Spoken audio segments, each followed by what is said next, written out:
Happy Saturday, everyone. Oh my gosh. I'm not prepared at all.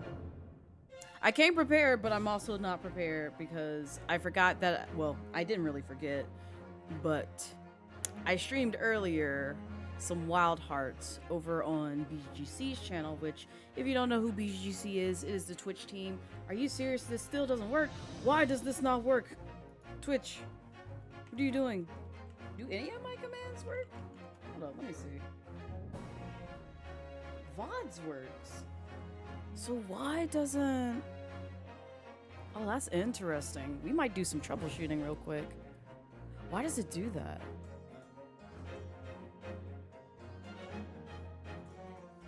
Give me a sec, guys. I'm sorry. I did not intend on doing troubleshooting with you guys. Wow, how did it get wiped?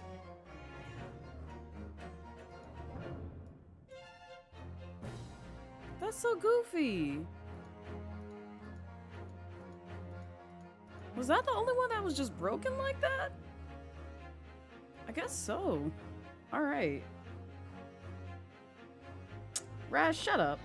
Well, at least I know it's working now, and it's not like broken on my stream deck. Speaking of which, I got surprises that I cannot say at this moment. But ugh, I'm excited because I have so many things to say. They're happening next week, but only folks in the Discord are gonna know most of them. And then like the rest afterwards. But anyway, hello. How's y'all Saturday going? I'm still battling a cough, so just bear with me if I start coughing like in the middle of streaming. I'm not dying, I promise. It's just asthma and allergies is kicking my ass. But hi Les, hi Kia, hi Riku. Hope you guys are doing well. But yeah, I was streaming some Wild Hearts over on BGC earlier this morning, so if you wanted to check that out, there's the link in chat.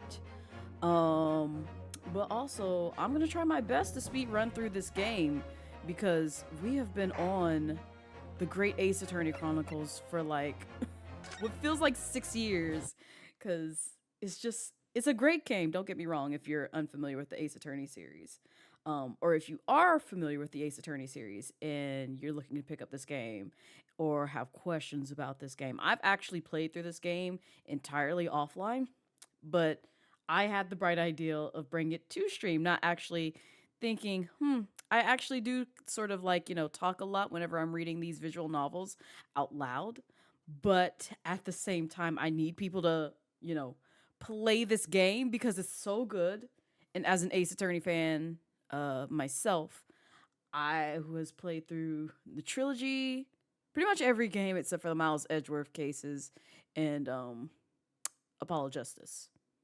Yeah, I think those are the only games that I haven't touched personally, but I know what happens in them. This is probably like the best one out of the series, in my humble opinion. But yes, allergies suck. I'm trying to get through it, but at the same time, I have my inhaler on standby if my lungs betray me. Professor Waxwork, but how's everybody else's Saturday going? Any plans for the weekend? I already know what I have planned. Not this weekend, but next weekend, because not last time, I'll remind you guys of this, but this will be the last weekend that I stream for the month of May, because next weekend I will be hanging out with friends. And some people know where I will be. Y'all don't need to know where I will be, but if you know my other hobbies, you can kind of guess where I might be. So, but it's going to be a good time. What about Professor Layton versus Phoenix Wright? I have not played that, Jelly. It's on my list of games to pick up at some point in time. Because people have told me the Professor Layton series is a good series to pick up as well. But also, welcome in. How's your Saturday treating you? There's another one. Or am I bullshitting myself? I know in that one, somebody from the Phoenix Wright side has an incident happen to them. That is like the most that I know about that game. But I think it's a great crossover. PC supplies shopping this weekend. Ooh, nice, Kia. Are you upgrading your PC, or is it like, are you doing some shopping for peripherals, or are you building one from the ground up? Speaking of which, I do need to. Oh God, it's Zazie. Yes, this is the lady who makes the wax models.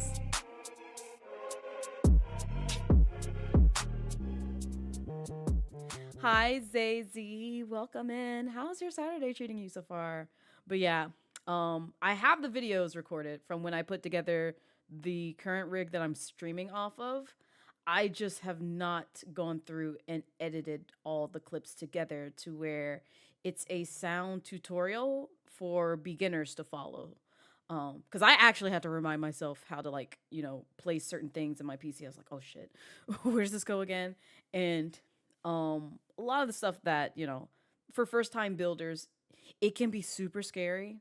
And I know some people prefer to sort of like reach out to like folks who already know how to build a PC versus like doing it themselves. But this one, I wanted to make it, dumbed down enough, and that may be the wrong phrasing, but I wanted to make it simple enough to where it's just like step by step, I'm holding your hand and I'm carrying you through the motions and helping you, read certain manuals, look into uh what certain components do in your PC before you actually go out and shop for them, as well as when you actually, put the pieces together. So she's a witch. She looks like a witch. I can't confirm she is not a witch. I don't know why that this is kind of like the family trope or garment that her folks wear. That's what I'm assuming. And it may be wrong of me to assume that, but it's just like, it seems like it's a family thing with her when it comes to like waxworks and putting together pieces of the deceased in the ways that they died. So that is what her job and her family job is doing. But yeah, you're gonna have to share the specs if you don't mind, Kia, because I'd be curious to know what kind of specs you're putting together for your PC build. But that's exciting though, seriously. Also, Laz, hello, welcome in. Yeah, she's a necromancer, only in the waxwork industry. The special exhibit in the House of Horrors is based on a rumor that shocked society in London. Actually just sounds like a forensic crime scene. Honestly, that's really what it is. And I don't know if like this is kind of this series way of sort of like showcasing not really what happens when it comes to investigating crime scenes, but she's helping sort of tell a story and capture like the exact moment and place that some of these crimes take place, which I think is interesting. Because you don't know too many people who are willing to like commit to like, I'm gonna build a whole ass wax museum that's based off of how people died. That's what she's been doing. Gonna just vibe today. Listen, Laz, you don't have to explain yourself. You don't have to feel bad if you're not gonna talk a lot in chat. I promise you. Storytime Saturdays is literally here for that reason. For like, if you want to just have white noise in the background, or if you just want to vibe and chill and just listen to the sweet sounds of my voice, you're more than welcome to. I'm not gonna guilt you for that. Forensic library of crime scenes, yes. A 10-year-old tale now, but one that no Londoner would ever forget. Oh, right. I know just what you're talking about, I think. Of course, it couldn't be anything else. Yes, that story will never disappear.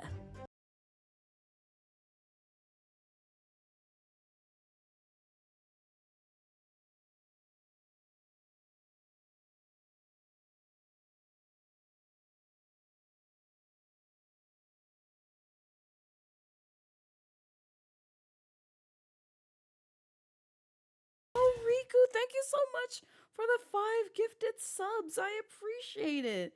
To both Kumiho, Klablumi, Vashti, Medusa and Roddy Retro. I appreciate it. No. Oh God.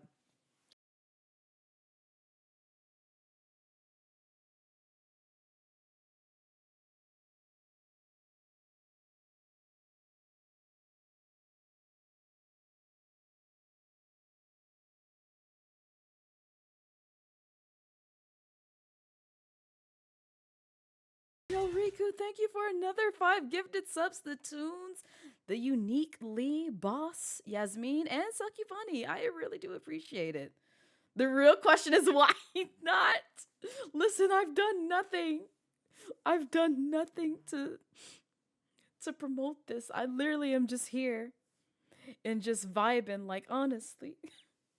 This is like the time that people can just come through and vibe and just have a good time. It's just like that's all I want for like storytime Saturdays is just like if you want to go take a nap, go to sleep, do whatever, please feel free to do so. Don't feel guilty about it. We just chilling, we vibing, we on like chill energy as long as we don't get in the topic of like sugar chicken and other food items. That's when the chaos happens. We've seen that happen not last stream, but the stream before last Saturday. So, not gonna lie, you're playing. Ooh, enjoy, Laz. I'm gonna eventually make my way there. I don't know when I'm going to pick up Breath of the Wild and actually finish the last dungeon. That's all I have to do. I'm right there at the end. It's just finding the motivation to pick up that game after so many years and playing through it so that way when I pick up Tears of the Kingdom, um I don't feel like I cheated myself. I know I can easily just pick it up and not be lost with what happened in Breath of the Wild and like what happened here. I feel that. I know that. But the completionist in me is just like you have to complete this game before you even think about touching this game over here because otherwise you're going to be disappointed in yourself. You're going to be greatly disappointed in yourself. You're not going to even ask, wait, what? You're not going to even ask what, Zazy? But also, thank you again, Riku. I appreciate it. Hang on 1 second. I'm getting a call.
I'm so sorry, y'all. I know y'all probably saw my mom was just like talking.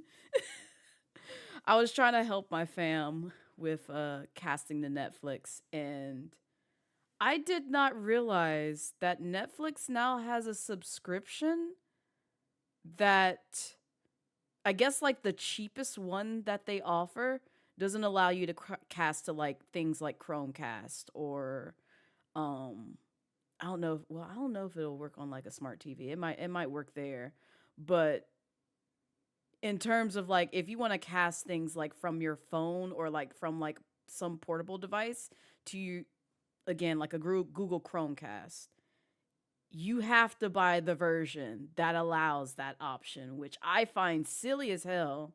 But at the same time, I didn't even know that. Yeah, they're paywall casting, which is garbage. And this is why I haven't had Netflix in a while. This is why I don't renew Netflix, because they on some bullshit. They've messed up so many of like my animes by promoting all these garbage live actions, and now they're paywalling casting, which I find completely ridiculous, but also not a surprising move by Netflix. Hi, Sheppy. How you doing? They paywall in spells, not exactly. Most people already forgot 90% of Breath of the Wild before they started Tears of the Kingdom, from what you hear. I would not be surprised. I've forgotten it. I'll be honest. I don't remember anything regarding that story. So, like I said, I know I can probably hop into Tears of the Kingdom and just be like, yeah, I'm living my best life. But I'm gonna have that little entity. I don't want to say monkey, but it's gonna be like a gremlin that's just like on my back that's gonna say, you need to go back to Breath of the Wild and beat that game before you touch this game. And I'm gonna want to play it, but I'm gonna be like, I still ain't beat Breath of the Wild. I need to do it. This is my problem with the Yakuza series right now. And I know I don't have to necessarily play it in a specific order to some degree. Not like Kiwami 1 all the way to like what 6, 5, however many are in that series. But it's the same thing that's just like, yeah, you need to play this in a particular order. About the chicken. Oh, long story short, I think you were here for that, Zazie. Blue Noel calls chicken and waffles sugar chicken. She hates that combination because she hates the sweet and savory. And you know what's funny is she compared chicken and waffles to chocolate covered bacon. They're two separate things.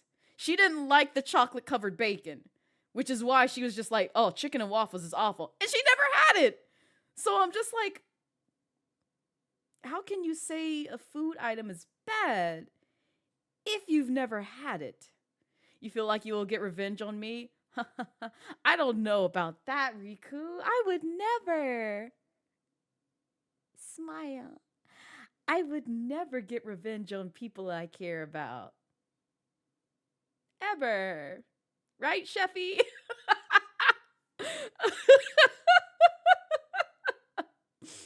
Nintendo made a recap video? Oh, I'm not surprised. I should probably check that out, though, just as a quick refresher. These folks need to get contracts for early access to movies and stuff and have folks pay for or upgrade it if they want more money. Honestly, it's already ridiculous that I get that they want to basically not lose out on money. I get that. It's a way for them to try and make up any kind of losses that they've had since the pandemic has hit, and they've come out with asinine options in terms of trying to get more revenue for their company. But pulling stunts like putting casting behind a paywall and the whole, oh, well, you can't share your password, otherwise we're going to punish you. It's just, I'm just looking at you like there are better options of, making money and retaining it versus driving all your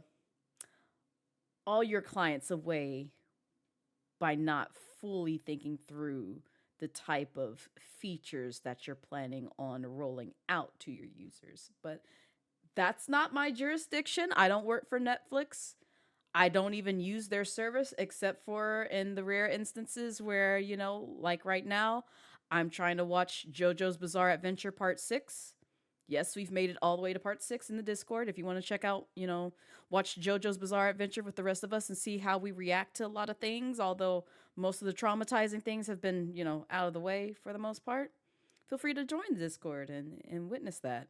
But yes, that. Stranger Things Season 4, which I still need to play catch up on. Agretsuko, whatever season it's on, but whatever the latest season is, that's the one that I still need to play catch up on. And then there's one other series that I watch somewhat religiously that's on Netflix. I can't think of it. Hopefully Discord doesn't get that bad with the decision making. I really hope not. I feel like for the most part Discord has made some, if not semi good decisions, pretty decent decisions. So I'm thankful for that. Thank you, Sheffy. See, I would never be vengeful. At all. At all. Not even in the instance of, like, let's say Portal 2. Never. Absolutely never. But also, Sheffy, how are you doing? Wait, so does she not like honey sauce with fried chicken? She'd probably be disgusted by it too. I can't remember. I feel like the discussion about honey on chicken came up, and I can't remember what Blue's decision was on that. That every marinade or sauce for chicken has sugar in it. What was... I can't remember what Blue said that they dipped their chicken in. She's an odd one. You're gonna have to wait till, like, Blue shows up. If at all. Because Blue might just be like, nah, I ain't coming in here. I'll get attacked for the chicken and waffles thing again. Sheffy's ... reads like nervous laughter, though. I don't know what...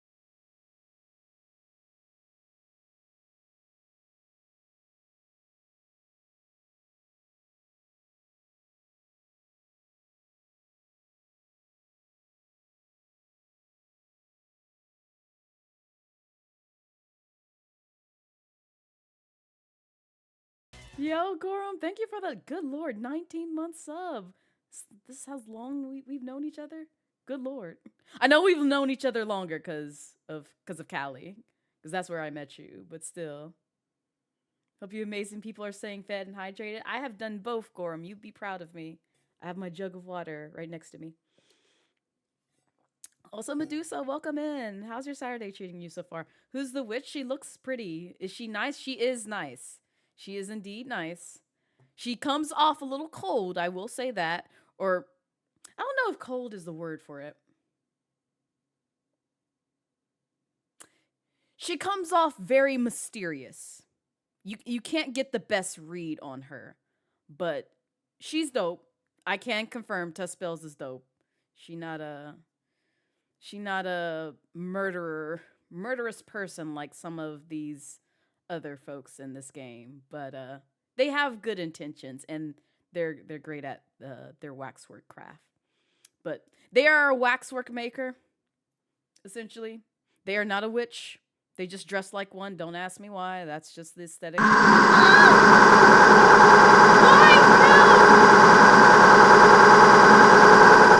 No! Tig, at least pelt me with my husband, not my ex. Good Lord. But also, hi, Tig. Welcome in. That was long. That's what happens. That's what happens. Oh my god. Oh. Thank you, Fluffy. You balanced it back out. I appreciate that. You're good. Just got the post-food sleepies. Ooh. What did you have, Sheppy? You saw what you did on Portal 2. You saw what Sheppy did to me, though. It went both ways, Riku. Just saying. Damn, she don't even like NyQuil chicken. I don't know anyone who would like the NyQuil chicken, Laz. Let's be honest. I still blame Onsta for that. We can talk about it all you want, Riku. We just here. Good to hear. She is nice. Yeah, she's nice. She's pretty cool. Why wouldn't you dress like a witch? Witches are cool. I mean, witches are cool. Don't get me wrong. I'm just wondering why she's dressed up as a witch when all she does is put together waxworks that just recreates the scenes where people die. It's literally all she does.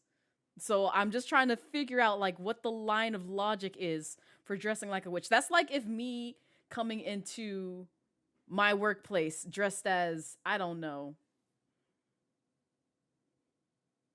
let's say a dog. I'm dressed up as a dog, like in a whole ass furry suit, maybe. Maybe that, yeah.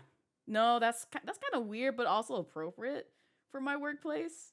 Because they are a bunch of nerds, but at the same time, I don't think they're much. I don't think they're furries. I'm pretty sure they're not furries. I'm pretty sure they would joke and clown on people who are furries. That's not. Listen, you do what you want. I don't judge the furries. I don't hate on the furries.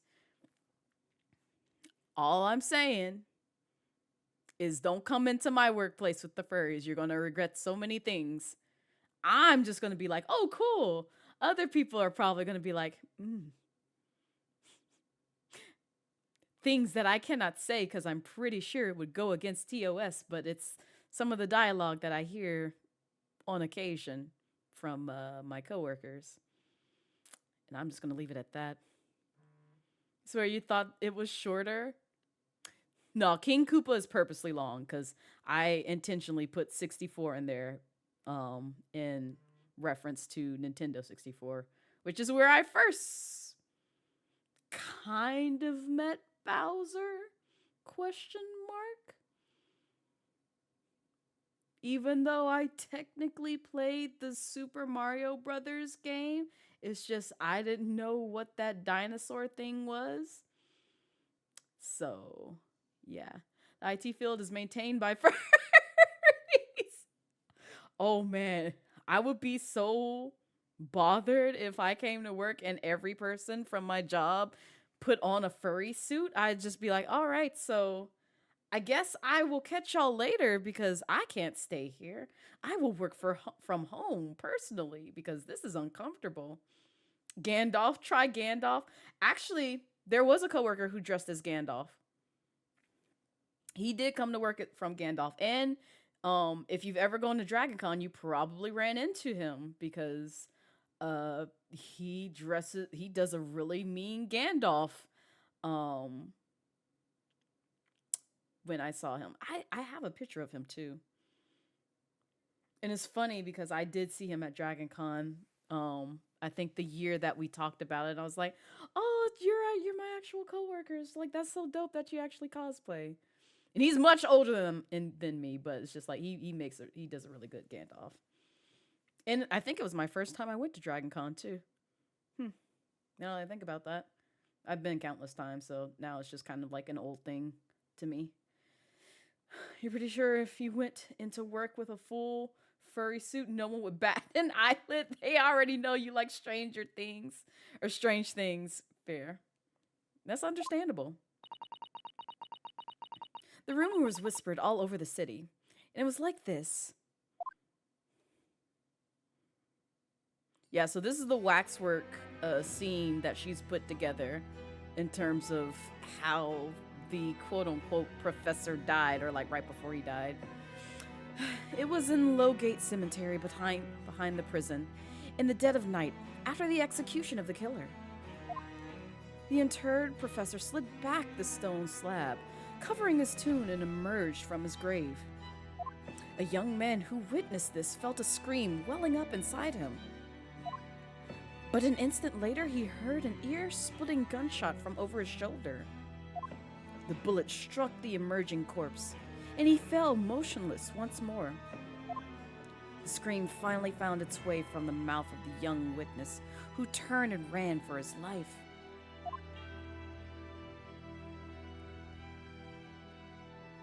How creepy. The corpse climbed out of his own grave. Yeah, you heard right. She ain't stutter. And then somebody shot him? Who was it? No one knows, even today. But remember, it was just a rumor. Perhaps nothing more than a ghost story. Zombies, my ass, Tig, please. The good people of London, they love stories like this. I mean, it's a good story. It's a good story to tell other people. Her eyes, you're gay. You are valid in how you feel for her, Medusa. Because I will admit, when I saw her aesthetics appealed to me the most. But I'm doing well, Azure. How are you? How's your Saturday treating you so far? And also, I don't know if I said hello, Platypus. Welcome in. Hope you're having a wonderful Saturday as well. What you mean rude, Tig? That is why it was in every newspaper across the capital. But was it just a story? No, she captures truthful events. I mean, this is exactly the scene that can be seen today at your museum, isn't it? The special exhibit was modeled on that very illustration. For a while afterwards, the contents of that article were reproduced in every newspaper imaginable. Madam, might I say something? Please, go ahead, mademoiselle. When something is described as a rumor, it doesn't necessarily mean it's entirely made up. Very true. You're having a good afternoon? Nice. Any plans for the rest of the day? And that goes for anybody. Like, y'all have any plans for the weekend? Mine is just to sleep. Most likely play some more Honkai Star Rail because that's my guilty pleasure. And maybe a little bit of Wild Hearts. Because I did play some Wild Hearts over on BGC's channel and I kind of want to play more. But at the same time, I got my ass handed to me earlier because I've forgotten all the controls of that game, but still, it's a good game. You're just vibing, recovering your voice for the recital tomorrow. Ooh, good luck at the recital. I hope everything goes well. I heard a rumor that Blaze is pretty amazing. Oh, girl. Ooh, you're making me blush. Even the craziest stories come from a little bit of truth. Yeah, exactly. See, and that's the thing. Like, even two truths and a lie, because y'all have heard me say this, it's turned off right now because I can't be bothered, and I also need to come up with, like, a good, some more two truths and a lie that I need to tell, because, I had told someone recently about the whole incident with, like, burning my father's mail, which I'll tell that story another time, but, yeah, I did not realize that could have been a whole felony for me as a teen when I chose to do that. So, but yeah, I just, you know, just decided to do a little burning of government documents. No problem there. No, burning my father's mail. Yeah, no, not smell. Mail. Yeah, there was, I guess I can tell it. Long story short, I'm just gonna give y'all the short version. My father received something in the mail that I did not appreciate him getting mailed that, let's say that. And so what I did was, because I was too afraid to use matches at the time, I chose the next best option, which was turning on the stovetop and just using the stovetop to burn the mail. So that's what I did. I took the mail, put it in a stovetop pop, waited for it to just basically burn to a crisp, and I ended up smoking up the entire house until my parents came home and were just like, why is the house full of smoke? It's because I chose to burn your mail. Again, I do not recall what the punishment was for that, but I'm pretty sure it was like one of the more slap on the wrist type of punishments that I would rarely get versus the other one, which was corporal punishment. Because, you know, I grew up during a time where it wasn't necessarily the switch that we used for corporal punishment, but it was the next best thing, which was typically the belt. So, but I don't recall getting the belt for that. I feel like that was more so like, at that time I just kind of got like, yeah, you're not allowed to go outside for like, you know, maybe 2 weeks, or like you're grounded or something along those lines. I don't know. Yeah. Oh, you remember the belt too, Sheppy. Yeah, unfortunately I got the belt as a child. It's not the best times of my life, but yeah. It was a report card. It was not report. I actually made like good grades in school. I made probably like my best grades in grade school than I did in university. I think the only time that I actually got really serious about school was when I was on my way out of university. But while I was there, I was living my best life. It was only the classes that I cared about, which was like my computer science classes and my math and science classes. Everything else outside of that scope, I was just like, I don't give two shits about. I just want to get out of here as quick as possible. It's one of those things where your parents can't wrap their head around your thought process, so decided to treat it like an oops. I'm pretty sure I have to ask them like what because I wonder if my mom remembers that. I don't know if my dad does. I feel like my mom would probably remember that.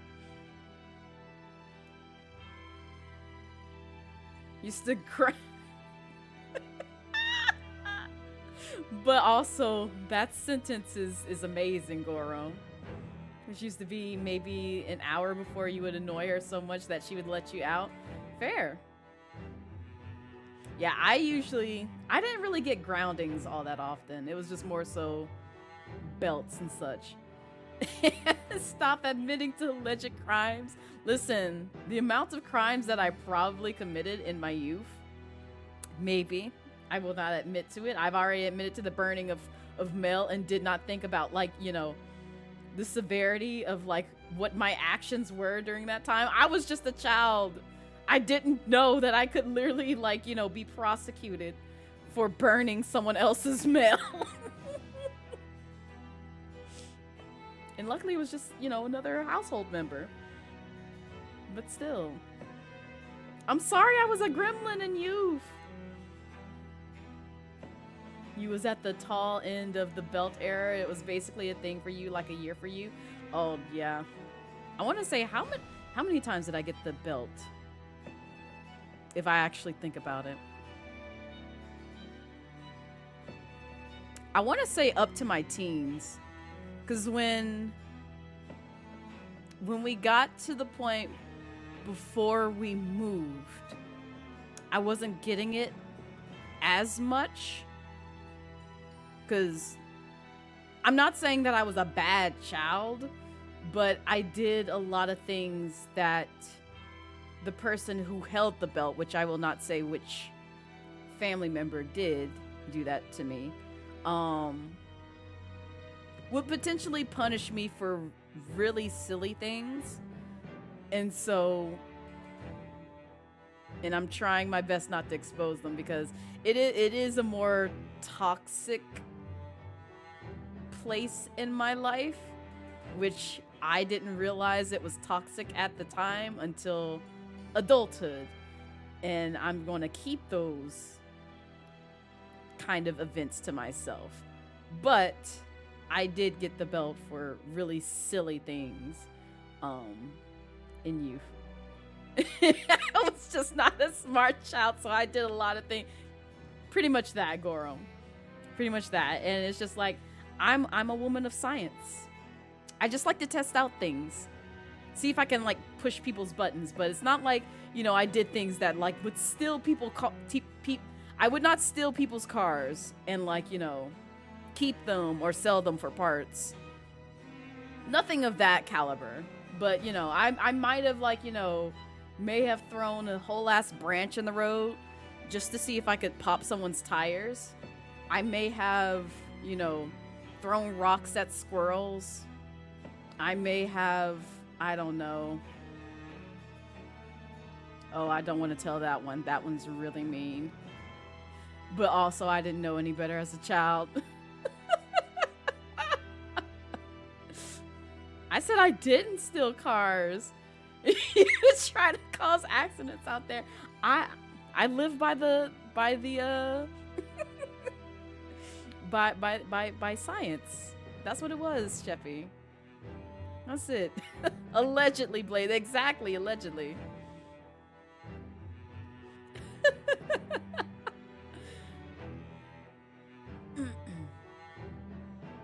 In Minecraft, of course, exactly. See, it's fine. You're back from plotting? Oh no, Riku, what are you plotting? I'm afraid. I believe that often rumors contain elements of the truth. Ah, I see that people from the East can be just as astute as the people from Europe. Can we be sure, for instance, that the professor's execution was successful? No comment. Because no one witnessed this man's face, per se. It is not possible for the dead to come back to life. Sorry? Oh, it is. It's just not in this game. You should speak with Mia and Maya Faye. They can get you set up. And Pearl. Just speak to the Faye family. They got you. 10 years ago, I was there in Lowgate Cemetery.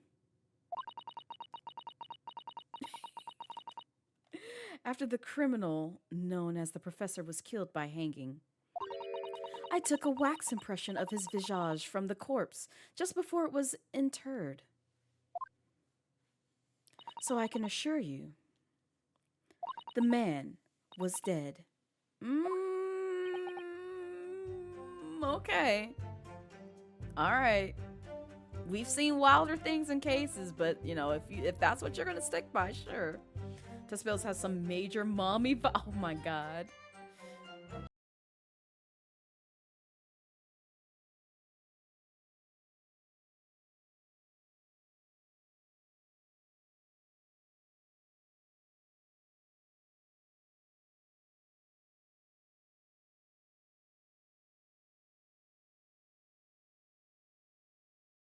Yo, thank you for the gifted sub to Zazy Gorum. I appreciate it.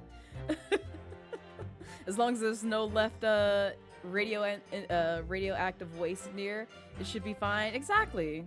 Exactly, Sheppy. You get it. I see. It would certainly appear that the condemned man suffered the intended fate. No comment, Van Zeeks? You're oddly silent. After, you know, that whole spiel of details. An impression of the visage was taken directly from the corpse, in accordance with the Tuspels family principles.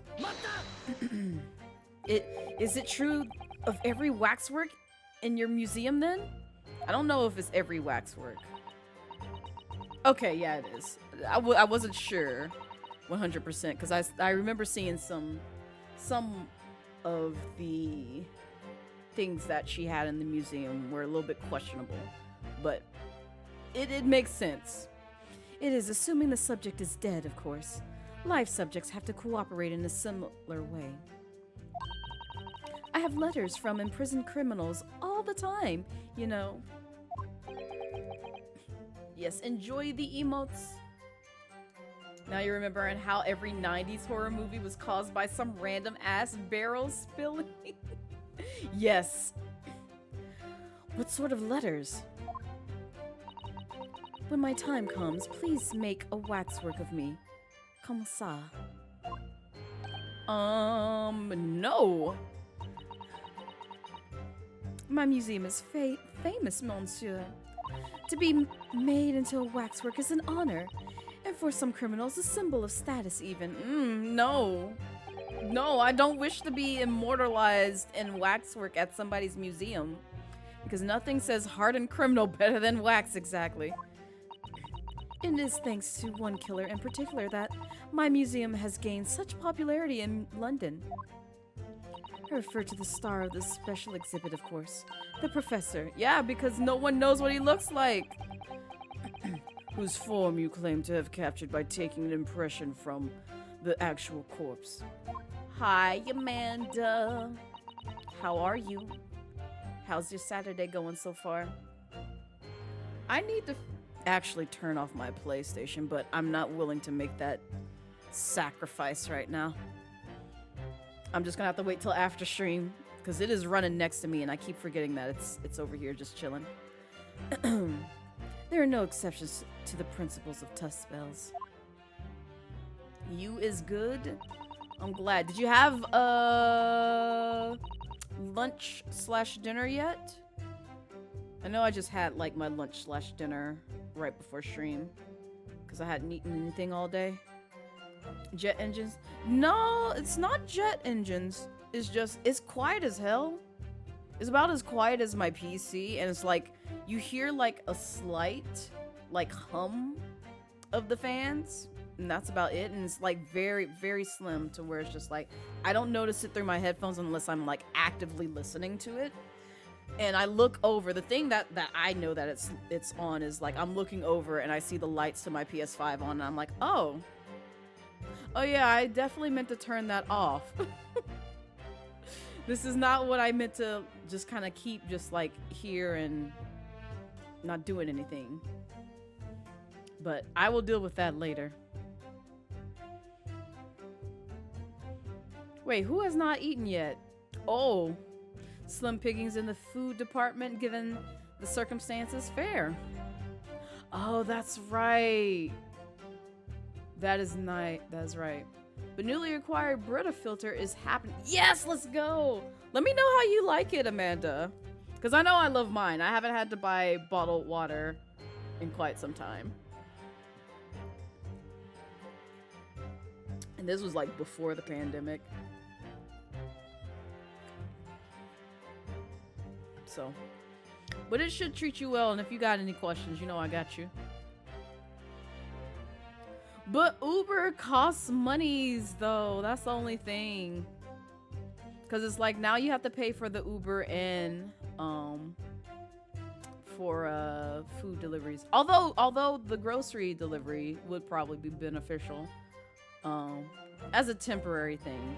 But if you're like me when it comes to produce and you're having other people pick out your produce, and you're very particular about like bruises and other things when it comes to like picking out produce, then understandably so, I would prefer to have like my own sort of transportation to the store to go get said produce and pick it out myself, and then probably have the means to transport back versus rely on somebody else.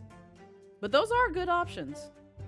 Is being stubborn, you dislike paying twice the amount for a DoorDash, Uber, etc. Yeah, that makes sense.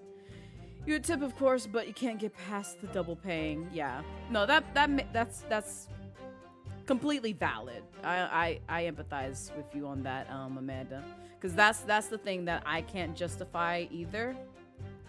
Unless it's something that you're pretty much gonna live off for a good while and you prefer to use it annually, because they do have like those, like I think it's like Dash Pass or something that you can apply to like a DoorDash, like services like DoorDash and Uber, to where it gives you a bit of a discount, but at the same time you're paying to have that discount. So when you kind of like put that into play, it's just like, well, am I actually saving money or am I still losing money versus actually going to these places and picking up the food or picking up the groceries, etc., etc., myself. You prefer to do your own shopping, but you don't have a choice and need food, then you were, yeah, no, I'm the same, Gorum. If I'm in a situation where it's just like I cannot leave my home, and I have been in situations like that where it's just like I'm deathly ill, I need to stay in bed, but at the same time sometimes I will just literally push through and be like, listen, I gotta get my cough drops, I gotta get my cough syrup, I gotta get my teas, something to knock the rest of this out of my system, so that way I'm not a miserable old hag in a bed. I will do what I can just to make sure that those items get delivered to me. Since your stubbornness, you're not desperate yet, but ask you again tomorrow. No, that's fair. Also, I mean, Amanda, you know I stay relatively close. Smile. If you need to, you know, make a grocery trip, just give me the excuse and we can do that sometime, probably during the day or evening. Offloading all service fees onto the customer. Yeah. You're close to Discord access. Let's go. You know, Riku, you have like instant access because you are a sub, right? Just you know, just putting that out there because you know if you just look at the link that's right there in the ways to join the Discord, there's an integration between Twitch and Discord where as long as like you're sub, you don't have to pay to get into the Discord, but one of the things that subs benefit from is you get instant access to the Discord. All you literally have to do is just go to, I think it's like connections in Discord, and it'll show you like all the servers that also have that integration where you can just automatically join them. So mine is that way. So like, you don't have to pay. You can literally just get in like free 99, but still. How do you pronounce her name? Tuspels. Tuspels. I'm guessing that's how you spell it or say it. You could say tus. It'd be weird to call her Tuspels. Maybe it's Tuspel. I don't know. Now you got me questioning this. I thought it was Tuspels. Yeah. So, because people just assume it's just like, oh, I need channel points. Oh, no. Channel points is the free one where it's just like, I ain't got the money to sub, but I also want to join, you know, Blaze's Discord. You can do channel points. Or it's the option where if you don't want to ask me personally or one of my mods personally, and you're like one of those shy beans, it's just like, I really want to be a part of Blaze's Discord, but I don't want to bother her for a link, and I know she knows me, because if you're a stranger and you're asking for the Discord, I'm going to be like, there's the link. I've given you a nice little page of dialogue that you can read through to see how you can join the Discord, and once I get to know you better and you're not going to act a fool in my Discord and burn everything to high hell, then you can join.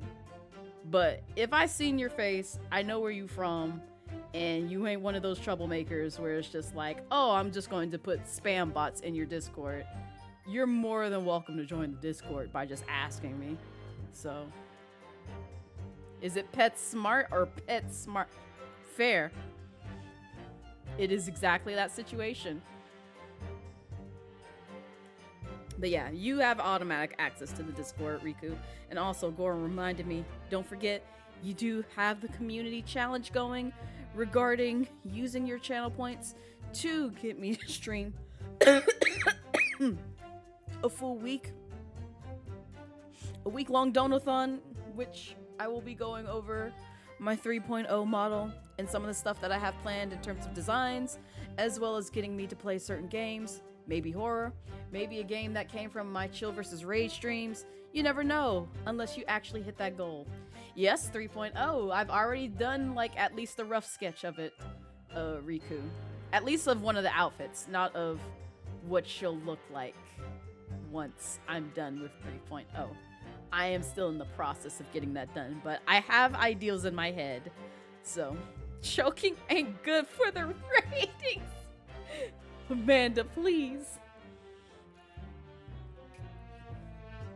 I actually probably should take one of my, like a puff inhaler, because that's what I've been doing before stream is taking a puff before streaming, just because my lungs really hates me and it's allergy season. So yes, really 2 puffs. It's not just 1 puff, 2 puffs, and then I'm done.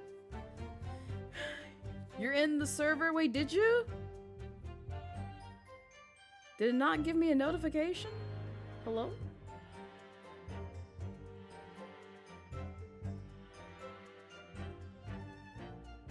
It seriously didn't give me a notification. What the hell?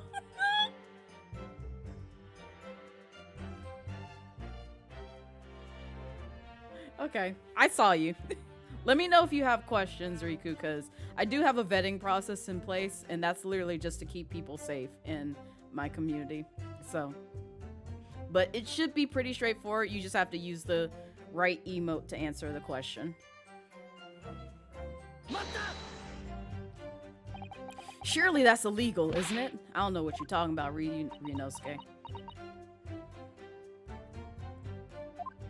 It would seem the proprietress of this repository of novelties was blinded by monetary greed. It had nothing to do with money. The man is part of London's criminal history. That is why I had to sculpt him to record this history. It is the Riazon. God, see, this is why I need to get back on my French studies. Raison d'etre of the Tuspels Museum. I know I probably butchered that. It's fine. But if the man was convicted in a closed court and sent for immediate execution, then surely nobody but the members of the judiciary present know the killer's true identity. I assure you, behind that mask is hidden the true face of the professor. I had to think about something real quick. You realize what you're saying. The professor's identity is a national secret. I understand. And now that the truth about the spell exhibit has been revealed, it must perhaps close. Of course it will. As will your entire museum if you don't tread carefully, madame.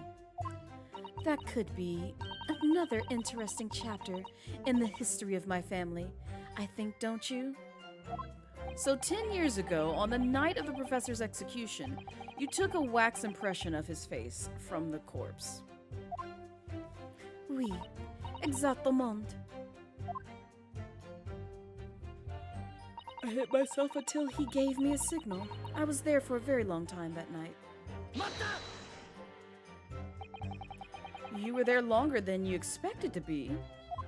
I had some difficulties in capturing the subject's form correctly. As I removed the mask, the mouth of the cadaver fell open and I had some problems with the chin. Huh? Dare I ask? Yes. The man had been dead for a short while already, you see. His muscles were relaxing and consequently his chin would not align itself. Ooh. Sato's face! Oh dear, what a horrible thought, yeah. Under normal circumstances, I would have an assistant with me. However, that night, I was alone. And as a consequence, I missed my preferred window of time. What do you mean? Look at Sholmes again. When I take the impression of the visage of the cadaver, I always wait until 3 hours after death. Why 3 hours? Is that amount of time significant? It's because of rigor mortis. Oh, that's right. Not a Wrigley mortis? Rianosuke, please. Why is his head so big? Zazie, you asking that kind of question knowing who Herlock Sholmes is. Knowing who Herlock Sholmes is, you have the audacity to ask why his head is so big. Okay. I'll let you ponder that one. She made it big for a reason.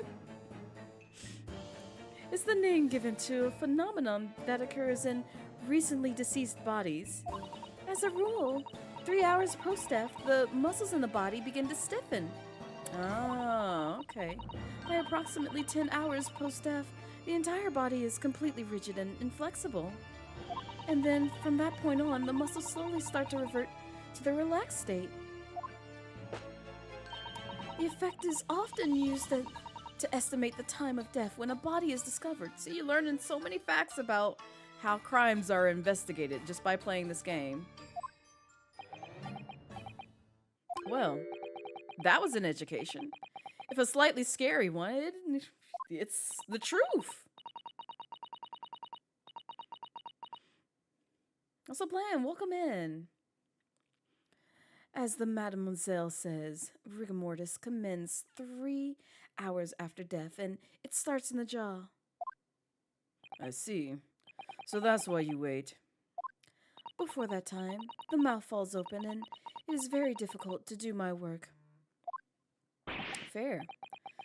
It's getting hard for me to do my work with all this talk of corpses. But you technically indirectly deal with this, Rianosuke. I wonder about that information the courts just heard from Madame Tuspels. Is significant.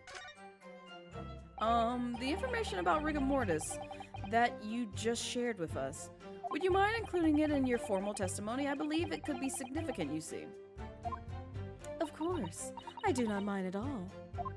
I can't help feeling that after this latest topic, the atmosphere in the courtroom has become extremely great. Get out.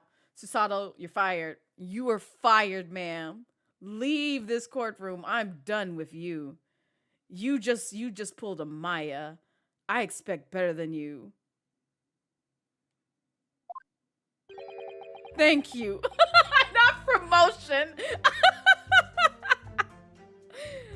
This is no time for jokes, Miss Susato. Ma'am, kindly amend your testimony as discussed. Oh, I thought Judge was coming down on Susato. I would have paid good money for that. Bin, sir. Took you a very long time because it was before the onset of rigor mortis. So if we press on again, do we get more details or no? Rigor mortis being the phenomenon you described whereby the corpse becomes stiff after death.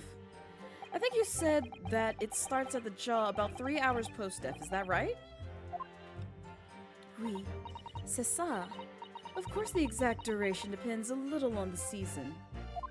I didn't realize a waxwork artisan would be so well versed in the subject. No. That is only elementary knowledge in the field of legal medicine. She kinda has to, though, if she's recreating scenes regarding, you know, people of the dead. Because she has to take their likeness and convert it into a waxwork. So it's basically like the details of the crime, because I'm pretty sure she wasn't there just capturing like the moment that, oh, somebody just got stabbed. She's waiting until, like, you know, the appropriate people die, and then look at the body, get the facial structure, get the body, like the anatomy right, and then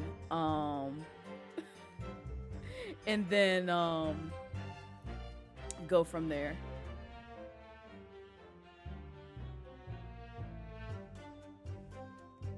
You got confused by one thing, but you got it. That's fair. GG's. I could ask my father to give a very simple primer if you like. I'm glad that you got in, Riku.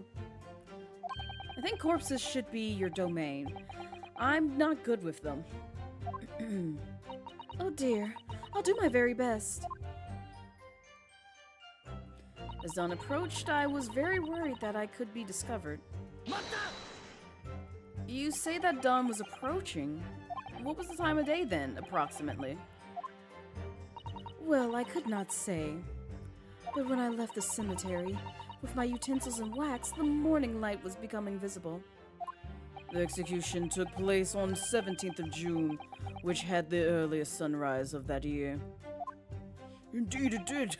First light would have been at around 4:40 in the morning. Well, I remember those vibes. That really is early. The fact is, I had very little time, so I finished my work in a half hour. It was necessary to complete the impression and bury the body before daybreak, of course. If somebody had discovered me there, it would have been a catastrophe, so I had to hurry. Is it me, or does Mr. Sholm seem to be taking shape more quickly now, too? You certainly appear to go to extraordinary lengths for your work, madam. I wonder, is what she just said particularly significant? What did she just say?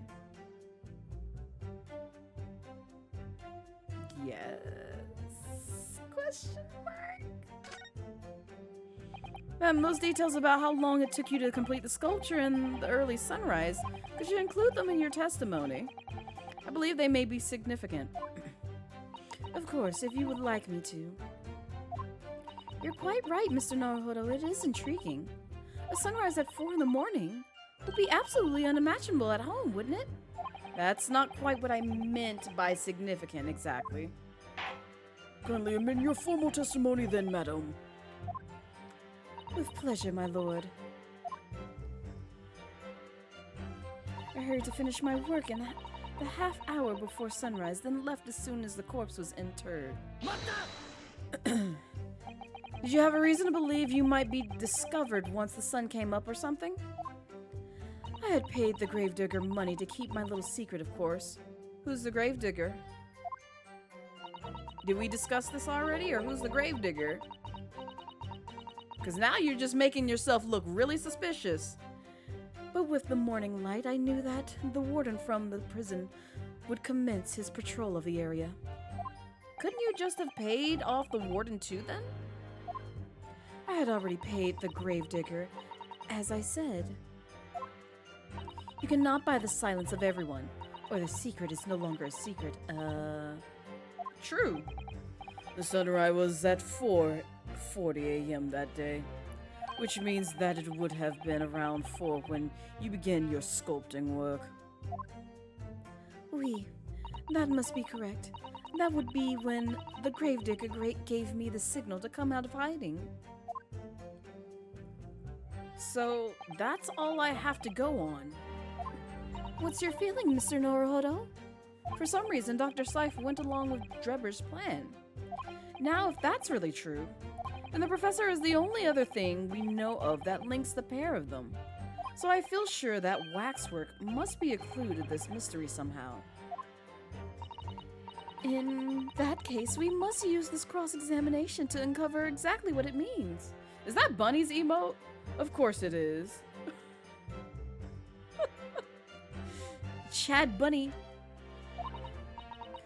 Otherwise, the jurors are sure to revert their leanings and the trial will be over. I agree, but interestingly, uncovering what the professor has to do with all of this means more to Lord Van Zieks than anyone else.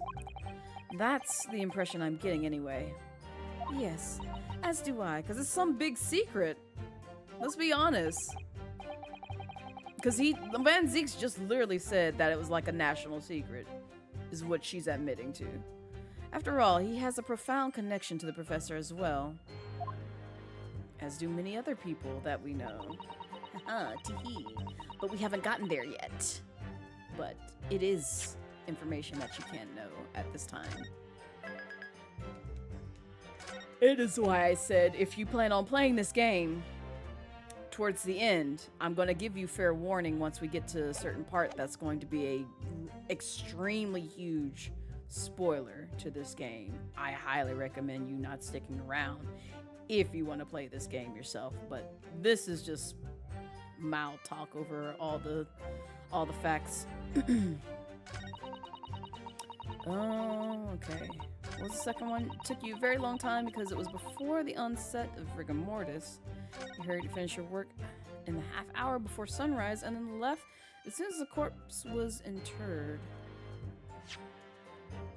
What things do we have that can kind of tell on her? You're making a note for a D&D quest? Ooh, nice, Gorum. I'm actually going to join a D&D campaign roughly in fall time, which I'm excited for because it's been a minute since I had to partake in some D&D stuff. But yeah, it's gonna be fun. I can't give all the details of what's going to happen with that, but it is something I am looking forward to because I'm like, it's been a good while since I had to make another character for D&D, or at least a TTRPG. So I'm looking forward to getting my feet wet in the craft again. All right, let me see what this is about. Newspaper article recounting the tale of the eyewitnesses to alleged resurrection of the professor from his grave on the night of his execution. Can we look at this? There's nothing here. There's nothing here regarding that.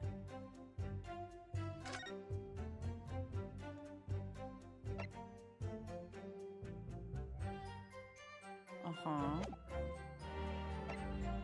I wouldn't know what to capture.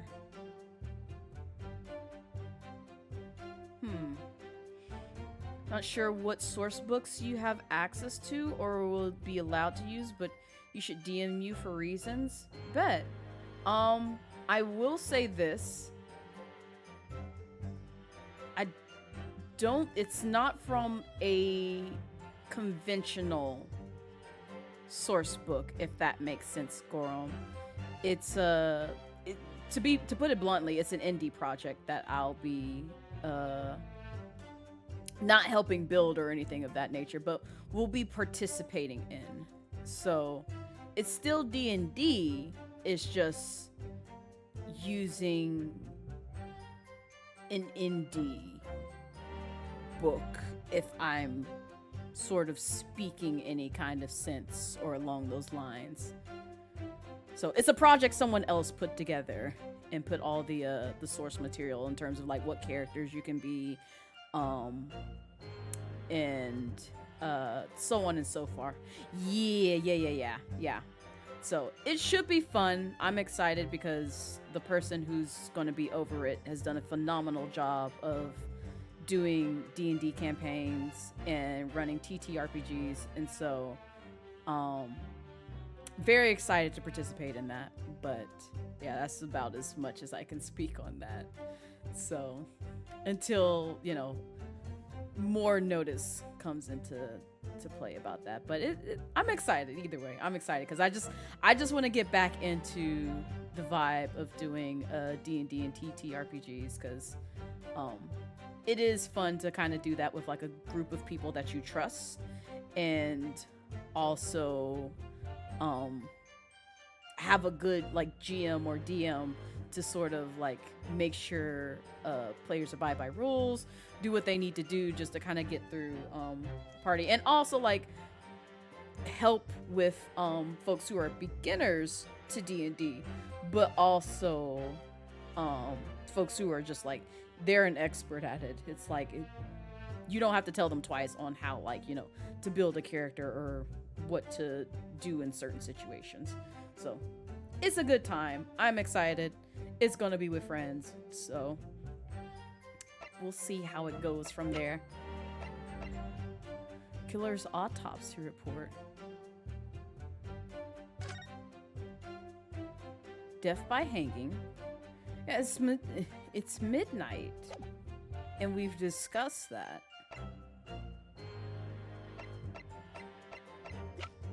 I'm about to lose like all my little credibility. I have to pull up another guide because I feel this in my bones. It's gonna screw me up if I don't.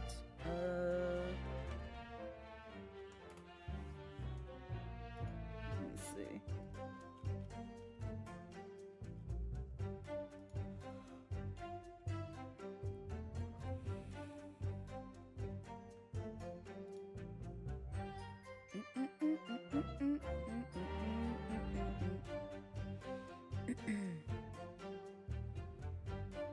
No, he did that.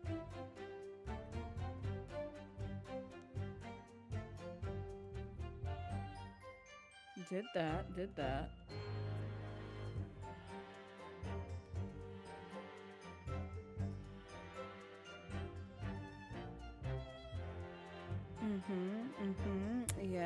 Yes. All these things are relevant, yes.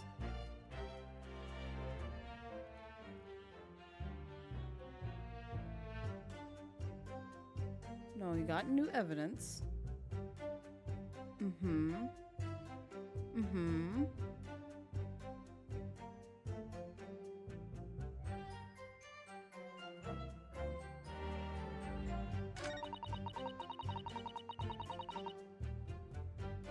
So, I swear if this game punishes me for looking at a guide.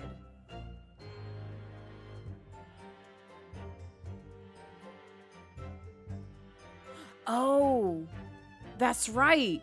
Yeah. Let's speak about this test spells. Let's unpackage this. Who going to jail? Hi, Serial. It is Ace Attorney. Hi, Val. Welcome in. How are you? Is this game worth it? You want it? Yes, absolutely. Get it. Get it now. This is not a request. It is demand. You have to get this game. If you like the Ace Attorney series and you have some, reserves about this game, you should probably get this game because this game is excellent. It's probably one of my favorite ones out of the Ace Attorney series. So please go get this game. It's great. It's excellent. You should. You should do the thing. Also, Super Mew, welcome in. How are you? How's your Saturday treating you so far? Also, Serial, are you free from the shackles of work? Ugh. Music fairy chill. Yes. That's what I like about the Ace Attorney series too, is like the music it's like chill but also can get like some high intensity.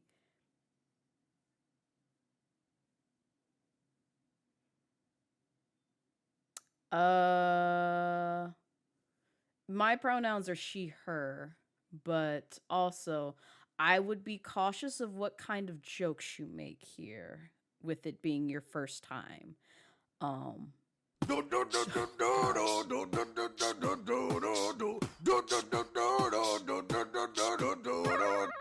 Okay, I can accept that one. We're not dying like the last time where I had like 2 points. Hi, Pop. Welcome in. How are you? Day 525, and Ryunosuke has not broken his wrist from fist slamming. He's palm slamming, Pop. There's either a nice pitter pat or a nice like bang. And I still to this day don't understand how he don't have red palms. I mean, he wearing gloves, but at the same time, I still don't feel like that would protect his skin in any way. But go off. Go off. But how's everyone's weekend going so far?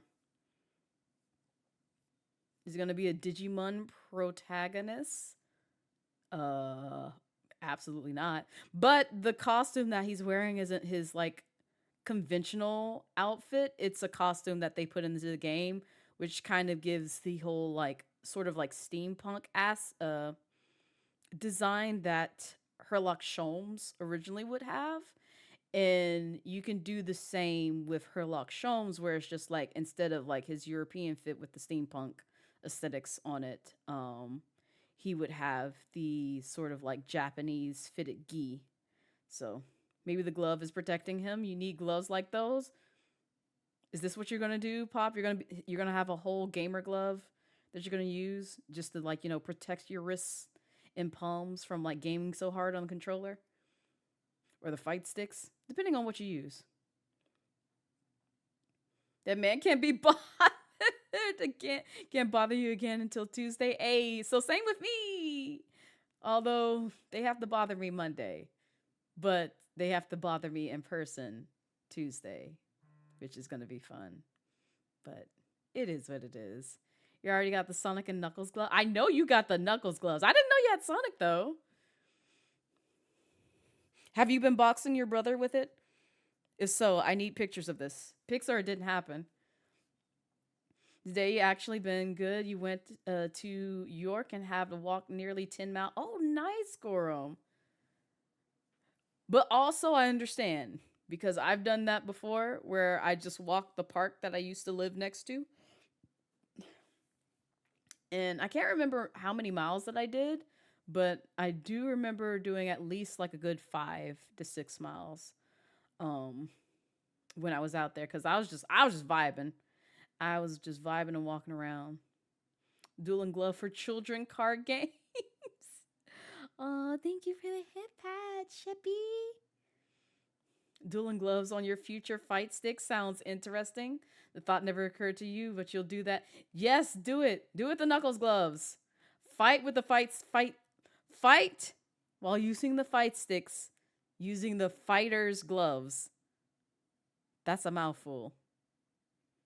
You got to use Knuckles gloves.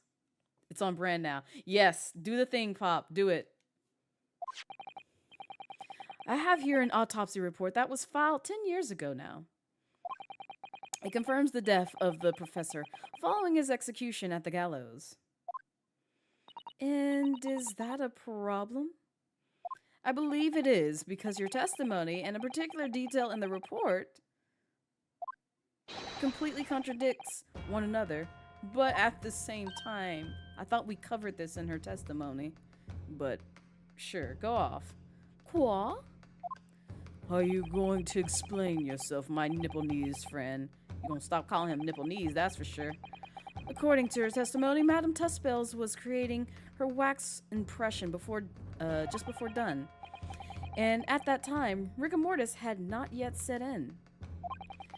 Am I correct so far, madam? You are, yes. As I said, the stiffening of the jaw is the first sign of rigor mortis, 2 or 3 hours of death. Y'all didn't realize that y'all would get like a whole lecture in terms of like how corpses are preserved and how, you know, crime investigators investigate these corpses, because I didn't even think that I was going to, you know, get this whole like breakdown of education. Wait, you hear what? Does it print out nipple knees? Nipple knees. Oh, it does. Oh my god. I'm so upset about that. Oh, also Melanin Plush, welcome in. How's your Saturday treating you so far? I promise I'm saying Nippon. Knees. There you go. Exactly what not really the K, but just ease. Nippon. Knees. I hate this. I can't say it to where captions will capture it perfectly. Oh man. Look at them nipple knees. But the man's chin was limp, so he cannot have he can't have been dead for a long time. But on the other hand, if you look at Dr. Seif's report, it's quite clearly states the following. Death by hanging confirmed at midnight, 17th of June. The knees of Japan, exactly. If the professor indeed died at midnight that day, then by the time you were sculpting his face, rigor mortis would... That's true! You're right! You're completely right. Yes, you were right. The chin, it would have been completely stiff. In other words, this report is wrong. No, you stay out of this, Van Zeeks. I'm onto something here. Shut up. The Knees of Japan sounds like an obscure NIS game. These Japanese... Japanese knees. And so now I've just thought of like Japanese. I'm upset. Wait, Japanese. Japanese. Oh, I was about to say. Corrected it to Japanese. Japanese. This is so awkward. I'm sorry. See, look what y'all have done. I'm over here like testing out stuff with captions. Japan panties. You saw it too, Tick. Ah! Why? Japanties. Oh, it says Y panties. Japanties. Japan. All right, I'm done with this. I am done. I'm done. This caption's about to get me in trouble. But also, hi, Adam. Welcome in. How's your Saturday treating you so far? You feel like this woman isn't allowed anywhere near a Bible Belt? She'll be fine.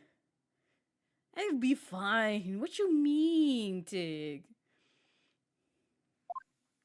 In that case, there's only one possible conclusion. The execution didn't actually take place at the stated time. Get him, Ryunosuke. Get him with bullshitting. You know what you're doing in this courtroom. Order! Order! Counsel, this is beyond folly. Not only do you indict the author of the report, Dr. Seif, but you also implicate members of the staff of Barclay prison where the execution took place. By heck! Extraordinary!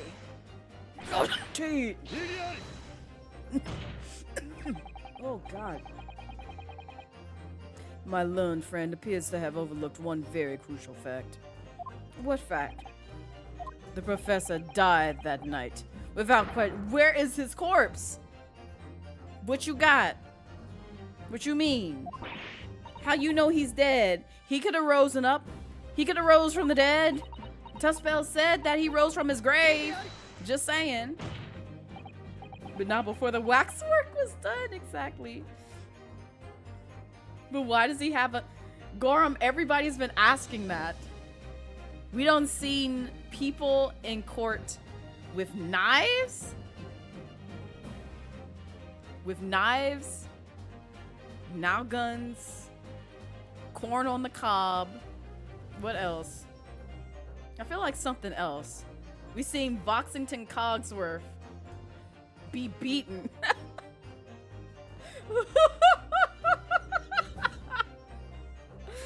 Man, I miss Voxington Cogsworth. Because he would literally just be sitting in the jury, just getting slapped by a woman.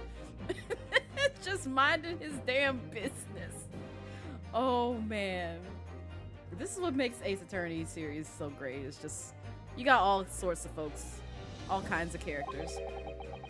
What if he didn't die at the gallows? Didn't die at? Are you insane? What exactly are you suggesting did happen in that case? That somebody could have been, you know, in cahoots and possibly, you know, hiding his actual death before he actually got put into like a whole ass grave? But, you know, that ain't my business. You wish real court was like that? Listen, the way I agree with you, Sheppy. If court was like this, I would be more eager to take on more jury duty. I really would.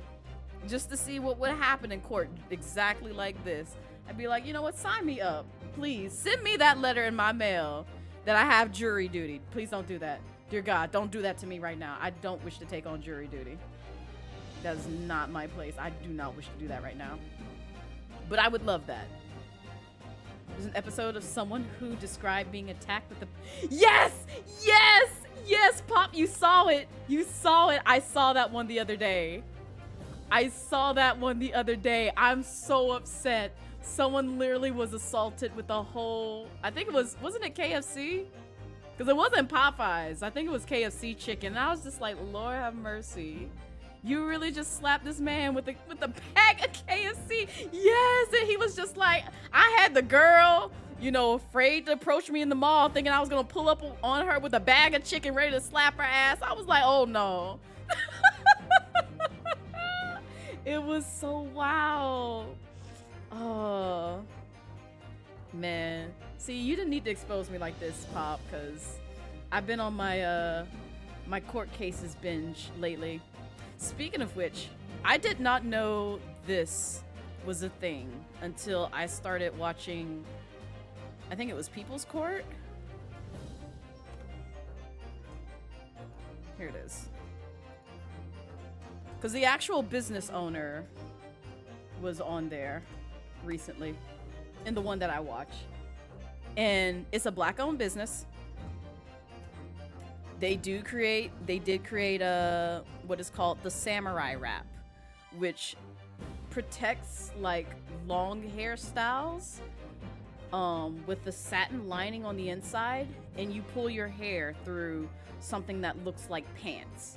And I was like, oh, okay, girl. And she was smart about it too, because though she, you know, took folks to court to get her money, she also promoted her platform, which, you know, once I find out they stock them in blue, I might jump on that. Although I will say they're quite expensive, because it is, you know, $55, and that's, I think, excluding shipping. But it's a nice concept. Like, if you watch the actual video of someone putting it on, it's a really nice concept. So I ain't mad at girl getting her bag. I'm be supporting her at some point when, you know,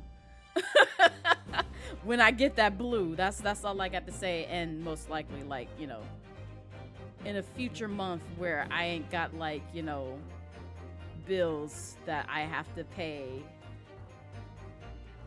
a good portion of. So, yeah. Most recent court story. Yeah. Roommate karate kicks TV. Oh my god. I haven't seen that one yet, but I guess I'll start looking at that one next to see what happened with that one. The power of the 7 herbs and spices. Pistols were never standard issue to the police though. Oh, well, I don't know why he got a pistol. He just has one. Granted, again, I am terrible when it comes to history. I know this is set like around the 1800s if I'm not mistaken. So, I don't know who carries pistols or if they did at all. If they didn't carry them back then it's just like, I don't know how that man got that gun, but he has one now. So, now whether or not it's loaded, we don't know. That's another topic that we have to get onto, but at the same time, I don't appreciate him holding it in this courtroom.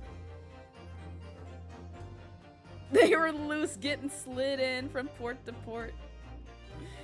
Oh, it's almost impossible to believe, but it would explain the link between Dr. Sai and the professor, and that one other person of interest. Who's the one other person of interest? Questions, comments, and concern. No one would dare waste Popeyes. I mean, there might be some people who are completely wrong, who just really hate Popeye's chicken.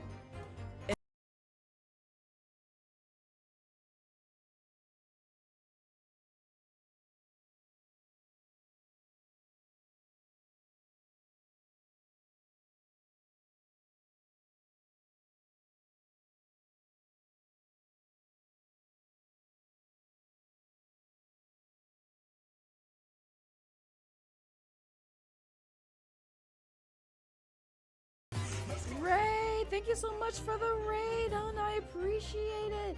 Welcome in, Raiders. Hi, if this is your first time here, I am Blazette Midnight. I am a Dragon VTuber here on Twitch, and we are playing the Great Ace Attorney Chronicles. Also part 2, Resolve, because this is a 10 case game, if I'm not mistaken. There's 5 in the first part and then 5 in the second part, and we are at the second part, and I'm trying my best to speedrun this game, but it's failing miserably because I like chatting with you all. But welcome in! Also, those coming in from the raid, if you're tired and need to go take care of some business, whether it means prepping dinner, getting some water, hydration, any of that, feel free to do so. Your mental and physical health comes first. But if you would like to vibe and get a feel for me and my community, and also if you're curious about what this visual novel is that I'm playing, if you're new to the Ace Attorney series, or if you've played the Ace Attorney series before and would like to, you know, see what this game is about, feel free to stick around. We haven't gotten to super spoilerish territory yet, but I will give a fair warning once we get onto something where it'll spoil the entire game for you. To be honest, it'll ruin like everything once we get to that point, because it is going to happen in this case. It's just going to be at the very end. But welcome in. I hope everyone's having a wonderful Sunday so far. Saturday. It's not Sunday. It is not Sunday. It's Saturday. The days are blending in together for me. What were you playing? Ray. Oh, I did see you playing Danganronpa earlier. How was that? Did you finish it? We're leaving one trial and heading to another. Exactly. One that doesn't involve a lot of death, but it still involves a good bit of crime and death in the game. So, but I hope stream went well, and not too many people died in Danganronpa. I still need to play that game at some point in time. I don't know when I'll find time to tackle it, but it is one of those that is in my Steam library that I will eventually pick up and either play casually or to stream. I haven't decided yet because I've never touched any of those games, and I'm just living vicariously through the people who have touched those games. I have evidence that will explain exactly what I'm suggesting happened that night. Ryunosuke, why you got all these bullshit answers that I'm not even caught up on, but you stay at the ready with presenting stuff. The evidence that allegedly explains what really happened on the night of the professor's execution. Is it this?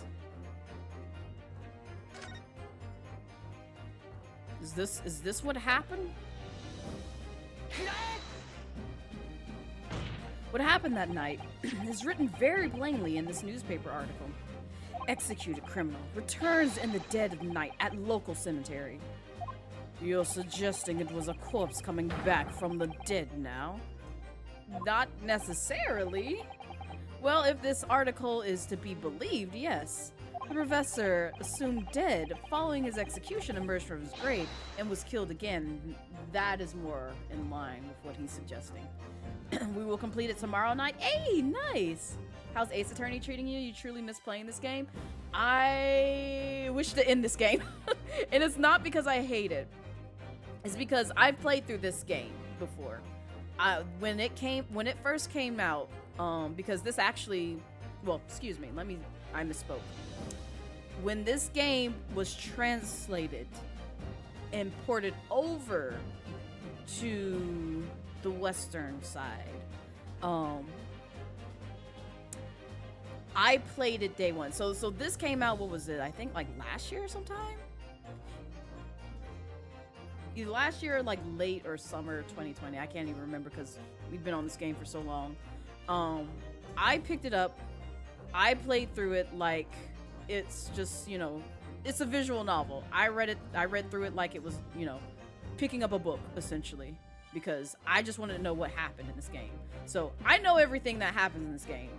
I know all the plot twists and turns in this game. I don't remember everything that I selected because I'm bad about memorizing that, but everything in terms of like surprises that are to come in this game, I already am well informed of.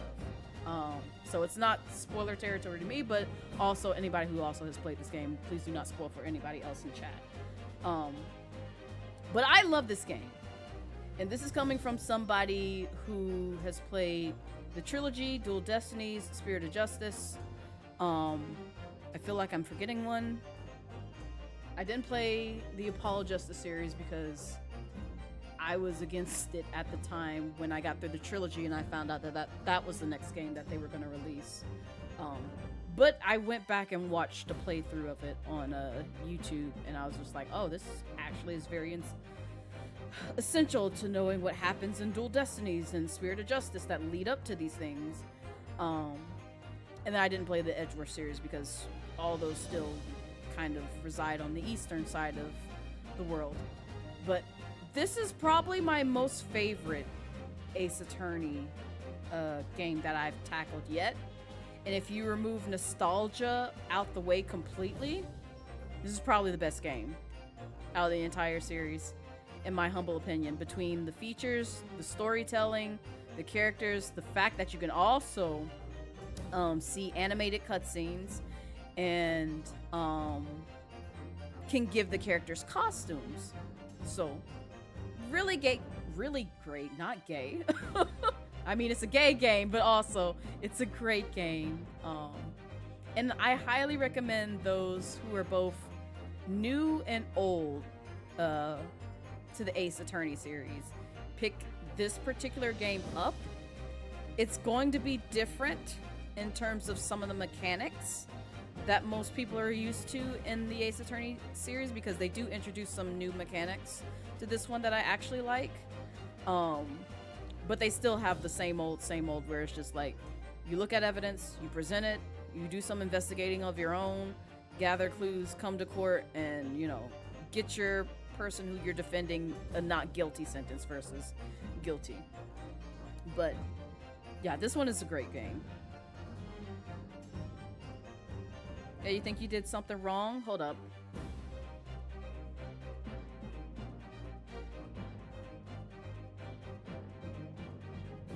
Dun, dun, dun, dun, dun, dun, dun, dun, dun, dun, dun.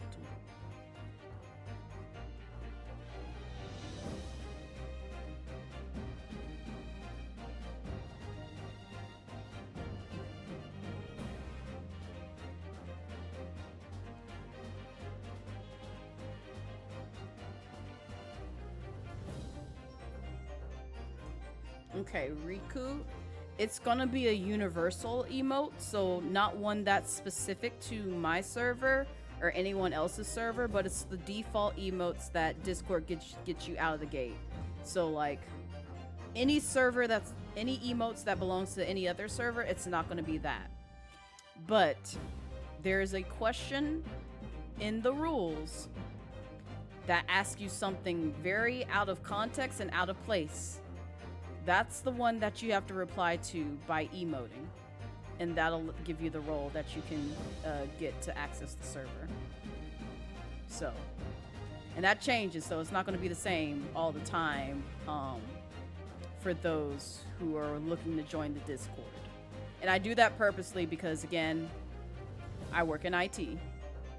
I know how password updates come into play, and on top of that, because I am a black femme individual and people don't know how to behave on the internet or in Twitch in general when it comes, or in Discord in general when it comes to bots and other things, I put that in place as a security measure for not only myself but also my community members. So unfortunately, because people don't know how to behave, yeah, I have to kind of up the security in terms of keeping my place sacred and safe.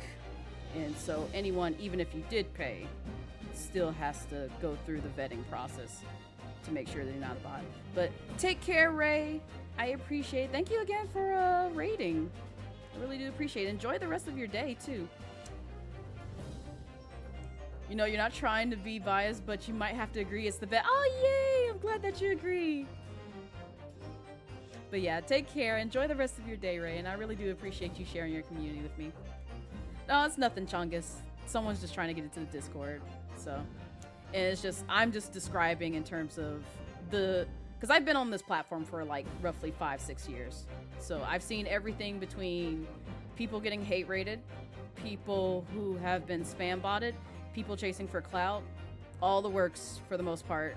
So though VTubing culture is very new to me, streaming culture is not. So security is very important to me, especially with me working in information technology and also taking security training, both on the side and in the workplace. I make sure my shit is locked down. So, and I know a lot of people keep their Discords open because just like you want to invite people in, you want to be friendly, this, that, and the other. Yeah, you can't do that on Twitch because unfortunately, you know, you can call me a liar all you want, but at the same time, I've witnessed it in the cosplay community. I've witnessed it in the streamer community. I've witnessed in various communities that people will not take notice to what happens to marginalized groups when it comes to them just existing and wanting to be on the platform and just having a great time. Folks do not know how to behave. So, as a deterrent, I literally put this in place, which you can click on that link and read through it at your own leisure. So that way, folks do not gain access through the Discord with super ease. That was smart, yeah. And part of that is because, you know, there are bots that allow you to emote in order to gain access to rules, but a bot, unless they are smart enough to literally be on the same level of like a human, like those, you know, click on these numbers type of deal, and it's not like, you know, a bot just to gain access to an account. I put that measure in place and it changes very frequently, so that way people cannot just easily bypass it. Because I'm not playing around when it comes to my space and my community that is built for both marginalized groups, whether you be black, brown, person of color, or a person of the LGBTQIA community. You're not going to come into my space and act a damn fool, because I will shut that shit down immediately. So, but yeah, that's what I put in place, so that way, you know, people don't come in harassing me. You're gonna have to work if you want to harass me that damn bad. There are a lot of not nice people out there, so you have to be careful nowadays. Yeah, exactly. So, also Esker, hello, welcome in. And welcome in, Chungus. How are you? Hope y'all's Saturday and weekend is going well. We are playing some Ace Attorney. But yeah, if those of y'all who do just want to join the Discord and you're just like, I don't get it, Blaze, what's going on? I'm so confused. I'm so sorry. Like, for the explanation that I gave, that's the reason why. But feel free to reach out to myself and also the mods if you have any questions about like gaining access to the Discord, because I know it can be a little bit confusing, but for the most part, new people who have gotten in pretty relatively easy, without too much trouble. It's just, I require you to read because I want you to also respect my space and my community. You're actually in talks with your security officer at work about what training you can do with your company and to get more knowledge to protect yourself and others. I'm actually taking cybersecurity courses on the side because it is something that I do want to pursue future state. So, and I already have a background in programming, so we'll see where that goes. But it's not going to be something that I jump on like immediately, but it is something that I might want to pursue maybe 5, 6, 7 years down the line as my next sort of like career shift in the technology world. Professor assumed dead following his execution emerged from his grave and was killed again. Don't be a fool. That's simply a rumor published by the Gutter Press. Cybersecurity is always interested to me, but it looks so daunting you never know where to start. Yeah, it's a lot that goes into it. Again, which is why I'm taking courses so I can wrap my head around it. But I do have a passion to protect the people that I care about from a cyber standpoint, which is why it's something that kind of like interests me, because I'm tired of cowards having the excuse of, oh, I can say shit to anybody behind a computer and not have any repercussions. No, I could actually, you know, as long as you leave an audit trail, it can get tracked back to you.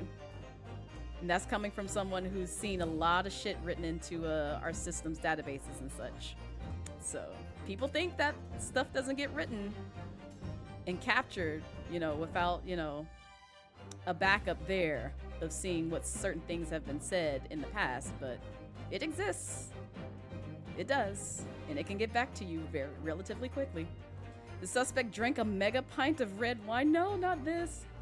He's gonna lead in with a Phoenix Wright quote, but the scene more serious moment. No, you're good.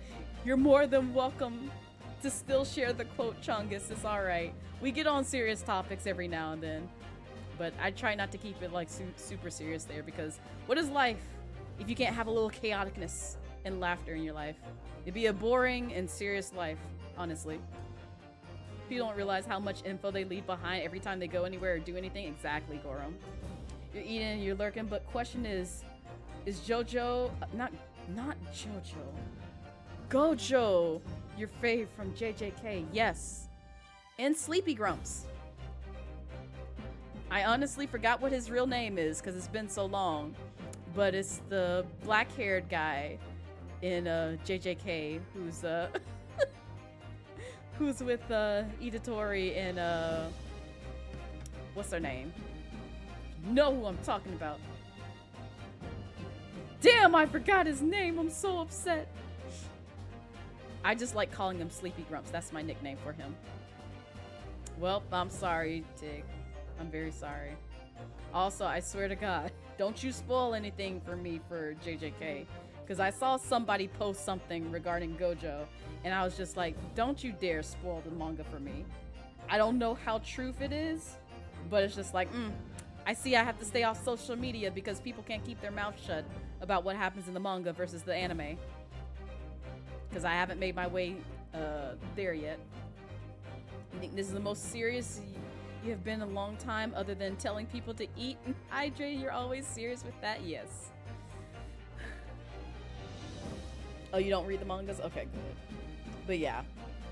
Sometimes we'll land on serious topics because I'm not playing around when it comes to my protection and the protection of others. So, and also just like from a cultural standpoint, because people don't know how to respect people's boundaries, or like what's considered offensive when it comes to joking around a black woman.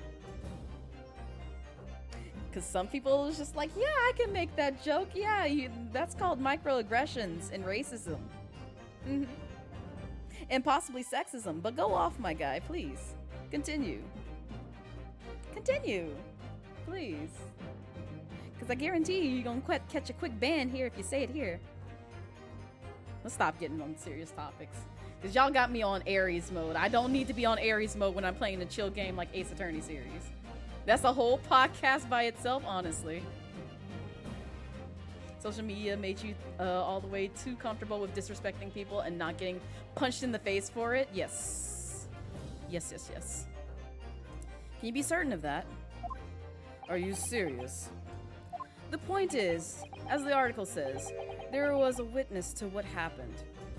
My word, yes indeed. Miss Wee, the young man who stole into the cemetery by chance that night. Of course there was a witness. The story didn't write itself, but obviously the man made it all up.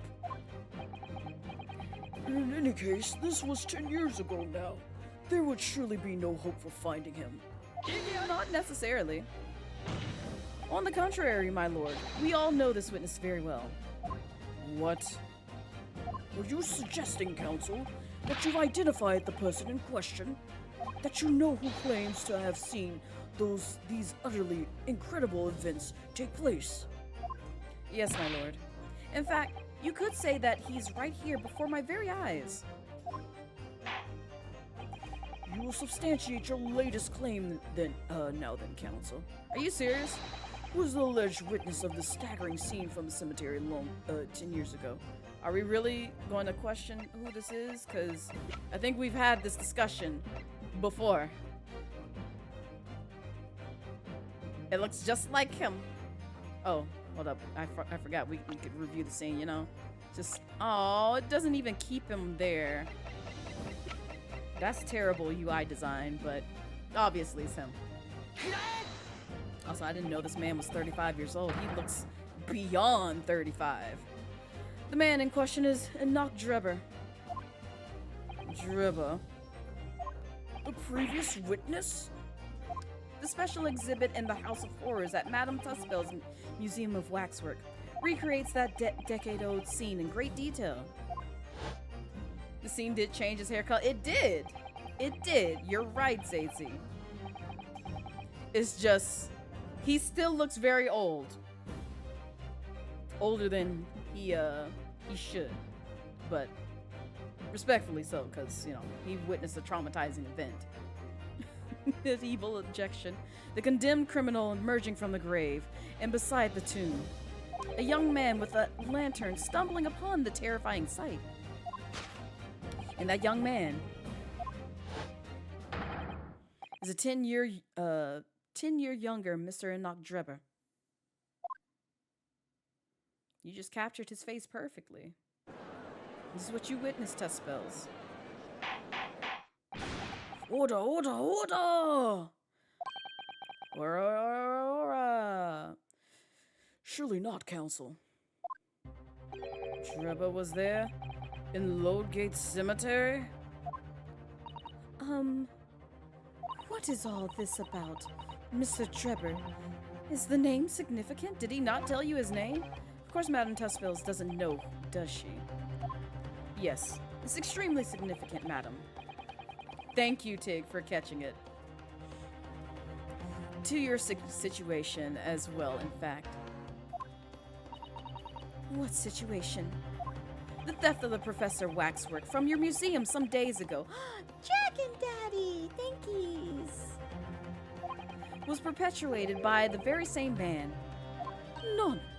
But that would mean... Yes, go on. Madame Tussauds. It would appear you know the name Enoch Drebber. She might not know the name, but she might know him. Oui. Yes, I know it. But from long ago in the past. What? Oh, so you have heard the name. Thank you. Oh my. Good gracious. Explain yourself. Tell us everything you know. Yes. Yes, of course.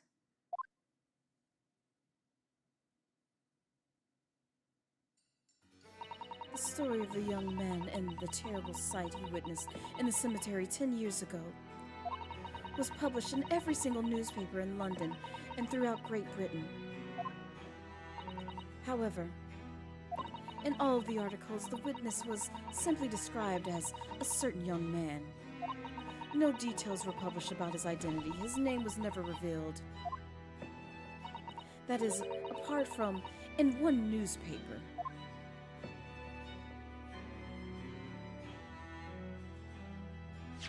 The Daily Circus. Oh, that's a horrible name for a newspaper. Just a bunch of articles about clowns and jugglers and I forget what else is at the circus. This is the paper of which comes the article I have already shown the court. So politics. Yeah, exactly. Between Santa's lack of wig glue and this aggressive-ass racist corpse. Wait, who is the corpse?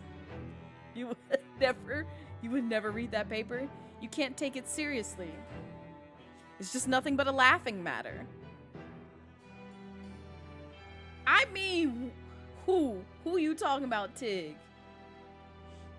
No clowns for you, no clowns for me as well. Tumbles through the courtroom doors reciting the new Kendrick Lachamp's album. Listen, I need that album to actually get printed. Like, can we get like an album cover of like Kendrick Lachamp's in his, music making gear and with, his list of...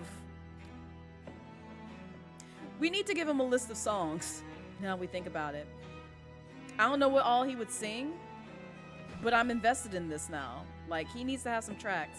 Also, hi Z, welcome in. How's your Saturday going so far? Not the hoe with the crow. Tig, please. Why? Why are you like this? Leave them alone. Cultural appropriation. Underneath one singular working street light on the block. It's great you got no work. Hey, nice.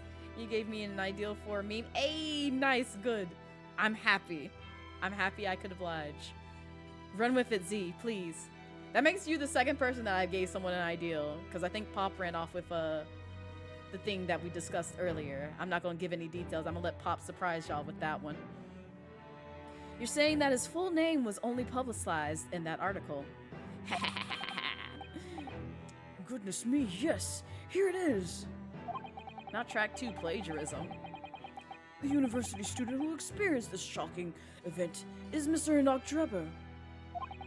It really is called the Daily Circus. I'm kind of mad about that. A disciple of science at the University of London and a resident of its student dorms. Unbelievable.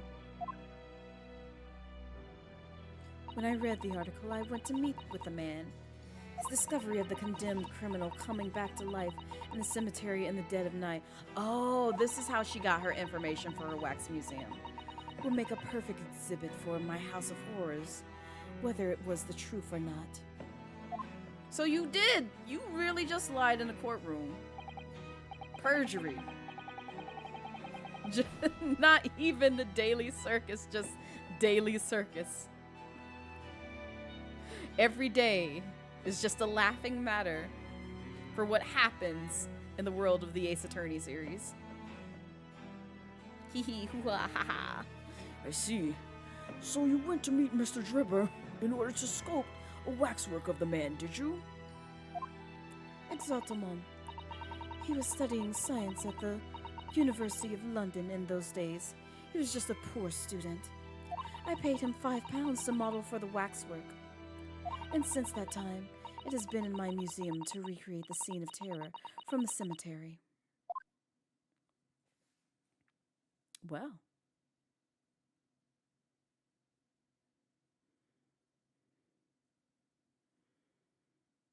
Nobody's gonna, no, don't everyone speak at once. No objection? Nothing? So, 10 years ago, a young man appealed to the public about an extraordinary event he witnessed.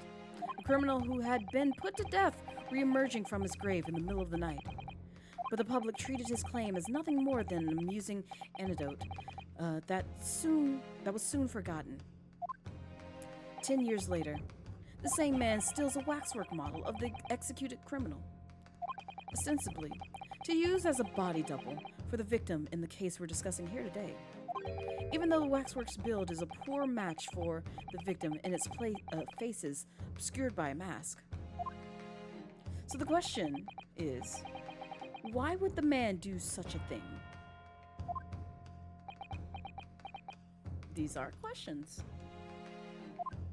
Which brings us to 3 days ago when the birdcage crashed into the Crystal Tower.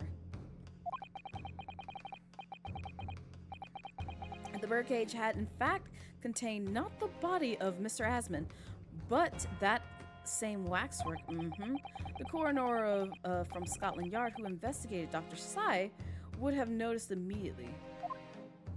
And yet she submitted this autopsy report for the victim, which the court has seen earlier. Why? Because the waxwork was that of the professor. Is that what you're saying? Yes, that is what I'm leading up to. Yo, girl! Oh, my clavicles, Tig! No! Not this! That is tomorrow's title. I'm using that as tomorrow's title. Thank you, Tig. Thank you. That is the title that I'm taking and I am using for stream tomorrow. Thank you so much.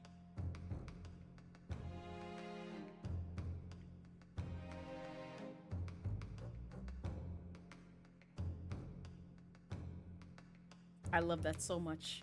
I'm gonna do something else with that. I don't know what else, but I'm keeping it. I appreciate it. Dr. Sai put her name on to a document confirming the death of the condemned criminal who was still alive. A criminal whose apparent resurrection was witnessed by Mr. Drebber. Newt, I'm not doing a TikTok to that. Or will I?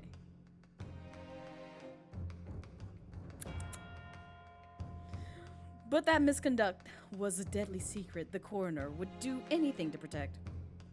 Which is precisely why Mr. Drebber used that particular waxwork as the body double.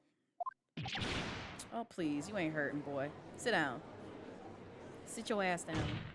My lord, this court must summon Dr. Sai to the stand. The defense is determined to find out exactly how the coroner and Mr. Drebber are connected. Yep. Go ahead. Pull up them documents. Expose their crimes. But according to the missive I received this morning through the prosecution's office, Dr. Sai is unable to participate in these proceedings. She's running away. Like, honestly, you gonna buy that? She's running away. Is that not the case? She told us herself, didn't she? Yeah, exactly. She plotted this day one. Honestly, you know you ain't busy. Lord Van Zeeks won't be summoning me as a witness. Lord Strongheart has forbidden it. They hide in something. That's all I got to say. Lord Strongheart? The Pandora's box you were warned about is the professor's case.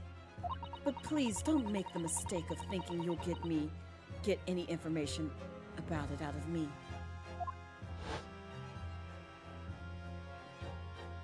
So you're really just gonna keep a tight-lipped on something that is very relevant in this case that happened 10 years ago. Something happened on the night of that killer's execution 10 years ago, and surely nobody would want to get to the bottom of that more than Lord Van Zeeks. The prosecution calls for the instructions in that missive to be scrapped. Van Zeeks? But Lord Van Zeeks, the missive was issued from the Lord Chief Justice Office. He wants to find the truth. The assigned prosecutor has the final say on the policy in any particular trial. In other words, me. Ooh. Yes. Let in Drebber and Dr. Sai both take the stand together. Oh. So we get to see them play off of each other's energies? Order! Order! Order! Very well. I will uphold your request. Bailiff, send a subpoena with immediate effect addressed to Dr. Scythe of the Forensic Investigation Team. The woman is compelled to attend on her Majesty's orders. Alright then. Enoch Drebber and Dr. Scythe. If they weren't colluding with one another, this crime could never have been committed. I'm just a stone's throw away. I can feel it. The truth behind all of this is about to come out.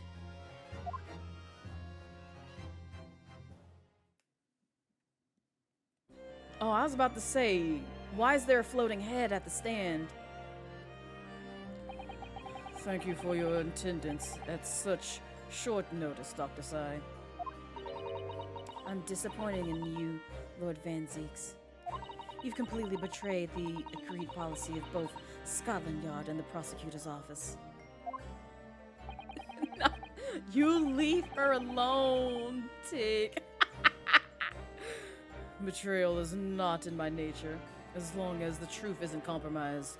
If it is, if there's even a hint of wrongdoing, then no matter whom it concerns or disgruntles, I will pursue the matter to the bitter end, as would any prosecutor worth his salt. Yes, go on. Mr. Drebber, you took the victim's life by means of a machine that you constructed in your workshop. Go on. And Dr. Sai, as the investigating coroner, you were the first on the scene to examine the victim's body. She's not a murderer, she's just weird. Ain't that the truth? It is belief of the defense that you collaborated with each other and were both complicit in this crime. And where is your evidence? Don't worry about that. At present, we have no definitive evidence, but we do have a very significant clue. What are you talking about? I'm talking, of course, about the waxwork. Being weird is not illegal, I hope. Yeah, we're just all under arrest for being weird. This model of the killer known as the Professor, who was sentenced to death 10 years ago. You won't need to tell me. I witnessed the man's execution with my own eyes and officially pronounced him dead. That remains to be seen. Is that so? According to the newspaper reports from the time, on the night following his execution, the killer came back to life. Don't waste my time. And the sole witness to that mysterious event was you, Mr. Drebber, wasn't it? You really just gonna stay silent. If what you saw in the graveyard that night 10 years ago wasn't some chilling fiction but reality, it would make you privy to a very great secret of Dr. Sai's. A secret so profound, it could compel the coroner to agree to collaborate in your evil scheme, in fact. Wait, channeling Atlantis, Helga Sinclair's eyebrows, but none of Helga's. I'm in charge energy. Oh my lord. That is a statement, Zazie. Drebber, please speak on the matter. Mr. Drebber, tell the court. Tell everyone the truth of what you saw that night in Locate Cemetery.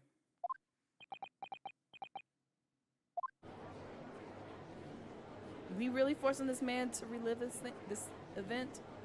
You can see the resemblance, actually, can you? Surely he's not going to give claim to what's really he saw, especially not after all these years. He's a research student at the University of London, isn't he?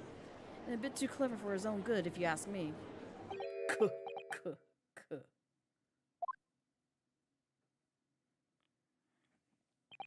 What an interesting twist. When at the time, not one person would take me seriously. Yet now here we are, 10 years later, and suddenly my story matters, and in a court of law, too. Can we talk about, like, the clockwork hand? Just out of curiosity, unless that's a glove. Very well, then. If everyone so wishes. Let's be frank. I'll tell you the truth of what happened that night, for what it's worth. You kind of looking over like, you better not reveal too much. You love his hair? I mean, honestly, I'm living for just the scene alone. And no, they are not lovers. I can at least confirm that. But, they do have the same aesthetics going for them. Nope, not a glove. Oh god, I wish I hadn't seen that. Oh. So, Mr. Drebber, your testimony, please, about the events of that night 10 years ago. They seem like frenemies. Yeah, that's an accurate statement, Zazie. You will tell the court exactly what you stumbled across in Lowgate Cemetery. Yes, of course, as you wish. Such strange characters in the series. Think you have a goal for your hair now? It's just all white. Go for it, Gorham. I also expect pics. The cemetery 10 years earlier. The reason I was in Lowgate Cemetery at all 10 years ago was for a spot of moonlighting, shall we say. Yes, the illustration in that newspaper article was based on what I witnessed that night. But thinking back now, I realized that I never actually saw the prophet. Now you covering up stuff from the past, but okay. Soon afterwards, I was visited by a young woman who sculpted a model of me from wax. Then I gave up on my dream of becoming a scientist, and it was all because of that newspaper article. I'm getting tired of people hiding things. Like, just speak your truth. Get it over with. Wait a minute. You're claiming you didn't actually see the professor now? Right. Of course. You'd have to have a screw loose if you believe a corpse could come back from the dead. But, so you're saying this article is not worth the paper it's printed on? I think that would describe it perfectly, yes. You lying? All white and that length? Yes. Go for it, Gorham. I want to see it. Imagine them as a couple. They'd have that move aside. Oh, God. I'm kind of upset because I see it. I really do. And I'm very upset about that because... I don't want to see them on the street. That's too much to think about. I mean, with that wobbly pop and lock, you would think they got a few screws looser. Oh.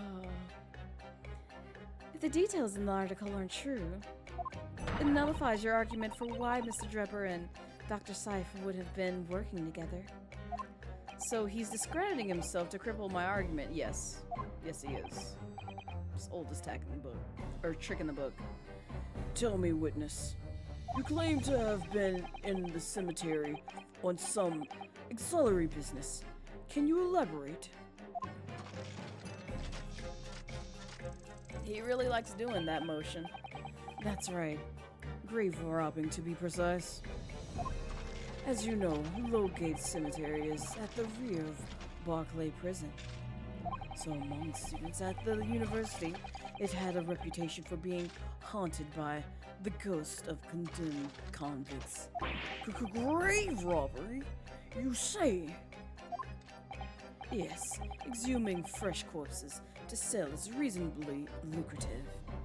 Of course, I never laid a finger on any valuables buried with the dead. So you say. But also, you discrediting yourself in an article is also an act of perjury. So do we really need to believe anything that you say moving forward? not Mr. Loose Screws. So you were one of those so-called resurrectionists, a particularly unpleasant scourge on society. Actually, my fellows and I went by another name. The Repurposers. I hate that.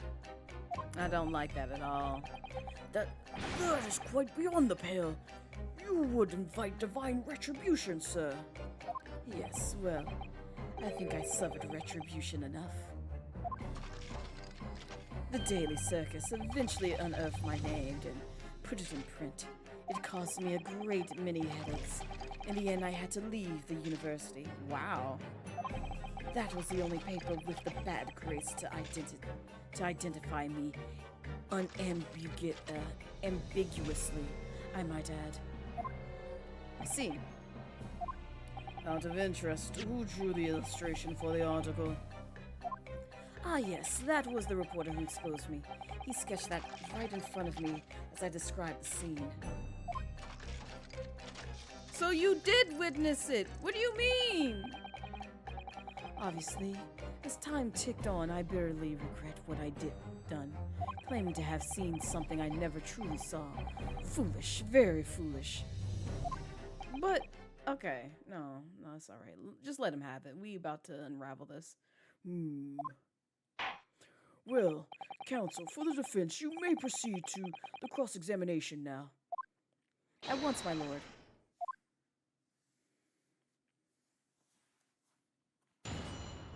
Yep, exactly. In the cemetery 10 years earlier. Okay. We're gonna save real quick.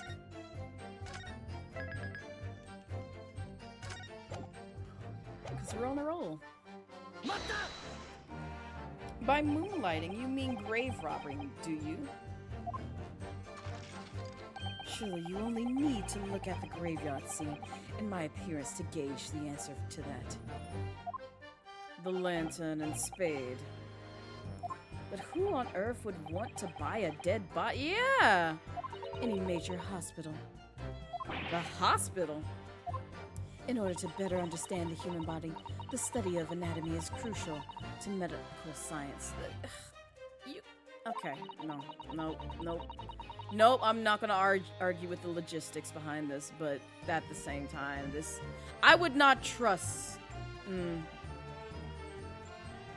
I feel like there needs to be some line of consent given before you just start digging up graves and buying bodies off the black market.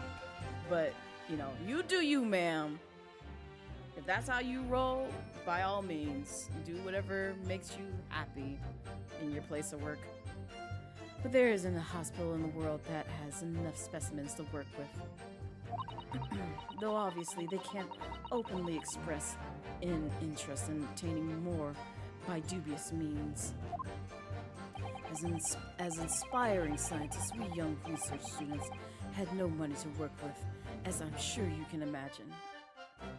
So we made surreptitious arrangements with the hospital via some of our medical student acquaintances. We would never take anything of value from the graves. This is all for the furtherance of science, you see. But that's somebody's family member, though. There's a moral aspect to it, too. That's what we all told ourselves every time we stole into the graveyard that night, spade in hand. But how would you like it if someone dug up, like, you know, one of your family members and said, "Oh, I'm gonna use them for science"? I'd feel some type of fucking way.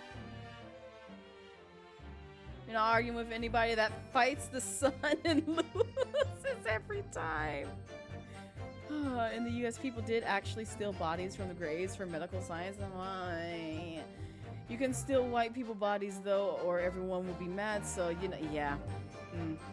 Yeah, it doesn't surprise me at all. In the slightest. If you were caught, you could expect the gravest of consequences. These students were caught between the hammer and the anvil. We needed funds for research. Professor Hairbrain said exactly the same. I'm quite speechless at the apparent levity with which you've revealed this aberrant behavior. Well, if you wanted to know why I was there at Lowgate Cemetery, that's the reason. But I never expected it to end the way it did. That I regret to this day.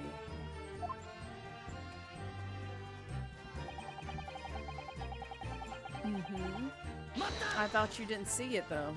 And the strange happening at the Lowgate Cemetery, which you now... Exactly! That part! Not entirely. I ran to fetch the police at the time. You know, I was shaking like a leaf. But they didn't believe a word of it. In fact, I was very nearly arrested myself. So you went to the papers instead. I started big with the London news, but unsurprisingly, they didn't want to know either. In the end, though, it was reporters from the gossip rags, the gutter press, that came to get your story. And it spread like the plague through the capital as a gossip-hungry Londoners lapped up the tale. The story was in every single paper at the time, with the exception of some broadsheets. And yet only 2 or 3 of them actually interviewed me personally. Most of the accounts turned out to be very interpretive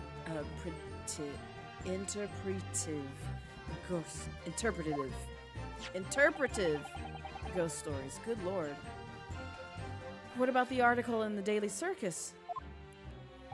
That particular journalist found me at my dormitory. I don't know how, but he discovered my name. So I recounted to him exactly what had happened that night. You thought the newspaper title said Daily Crimes? No, it's Daily Circus. It's just a wild time every time.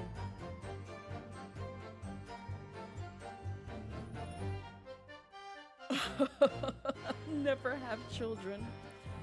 And from your description, he drew this illustration? Precisely.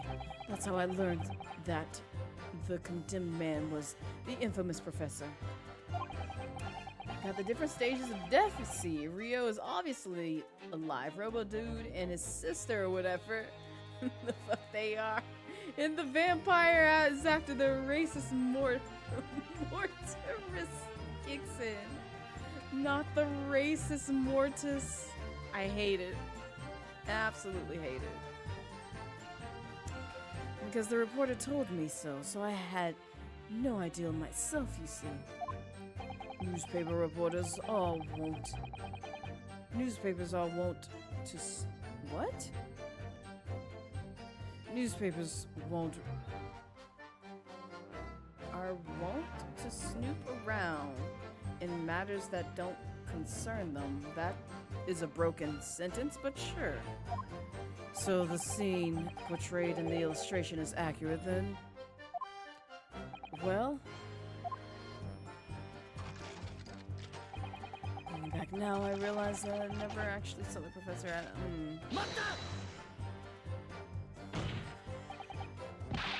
I really knew who it was after the fact, how he had the foresight to make up a story about a guy he didn't yet know was dead, actually. Here won't likely, it's old English nonsense. Oh, okay. What are you talking about? I think I explained already, didn't I? Lowgate Cemetery is at the rear of Barclay Prison, so it was renowned among us students at the university for being haunted by the ghosts of condemned convicts. For some absurd reason, I was scared of the graveyard at night. As a result, only too willing to believe that nonsense about the dead coming back to life. But you said you actually saw it! I said what I seen in my mind's eye. After all, resurrecting is impossible, isn't it? You'd have to be unhinged to think otherwise. Unless, of course, you have some evidence that proves the encounter of the professor that night. That proves you encountered it? We do, I believe. If I'm not mistaken. I don't know.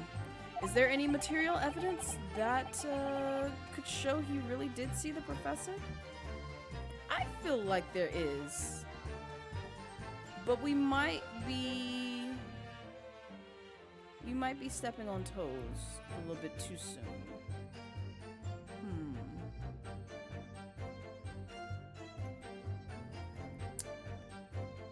Let's wait a while if they ask us that question. Is there any material evidence that could show he really did see the professor? If we have anything at all, Mr. Noruhodo, I know I need to present it against that irritatingly backtracking statement of his. The point is, that night was a pivotal moment in my life. You do that. You love Drepper. His design is one of the best characters. His design is well thought out. I will say that in terms of this game. So really a good majority of characters in this game were designed pretty well, I say. So, but also welcome in, Bonsai Buddy. How's your Saturday treating you so far?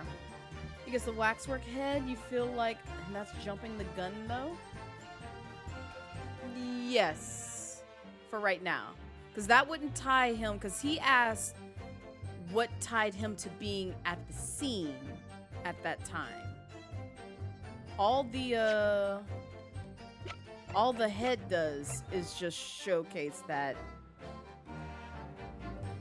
they most likely used the body as a body double for like the Crystal Tower. So that's separate from the incident that happened like 10 years ago. We're trying to find evidence that he was there, which he did wear a camera that we happen to have that Drepper had at the time. So, and you can see that because when you look at the camera, if it'll open,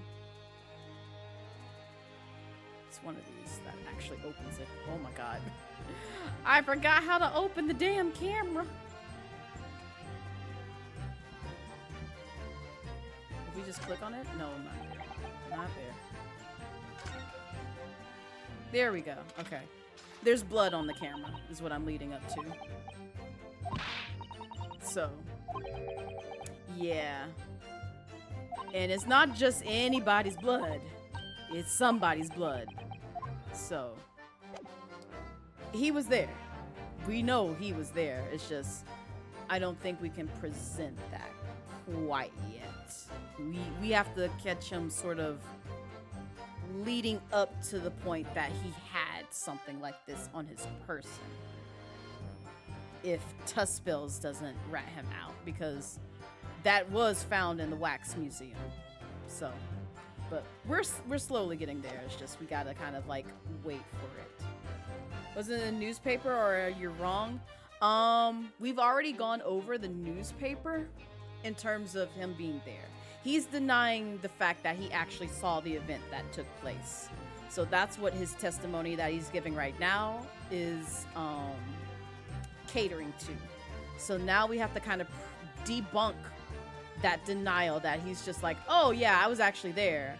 And then now just to kind of like save his own ass and also cripple our statement, he's saying, no, I wasn't. Well, the fact is we actually have your camera. And there's a blood splatter on it, so yes, you were there. But we gotta get him to say that, you know, he got a camera. And Tuspills didn't just have that camera, just like, you know, sitting on the by for no reason. So, but we're leading up to that.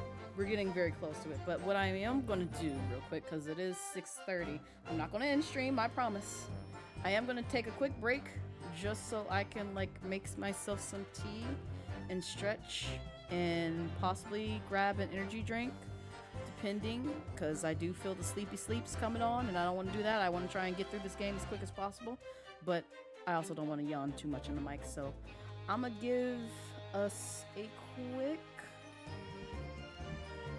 maybe 5 to 10 minute break and we'll be back. I'm gonna leave y'all with some more upbeat music, so it's not so chill to the point where you want to fall asleep, but at the same time, I don't mind if you sleep here. It's comfy cozy stream. do what you need to, but go grab some water, go grab some snacks. Water is bad. I got water, Gorum, I promise. Prepare dinner. Do what you can in like 10 minutes. Take a bathroom break if you need to, because I'm probably going to do that as well. And I will be right back.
my gosh. Matron, thank you so much for the raid. I appreciate it. Also, I kind of got up, left, stretched. I just got back. I'm sorry, y'all. But those of y'all who may be lingering in from the raid or just coming in from the raid, hello, hi. I am Blazette Midnight. I am Variety Dragon VTuber here on Twitch, and we're playing some The Great Ace Attorney Chronicles Part 2, The Resolve.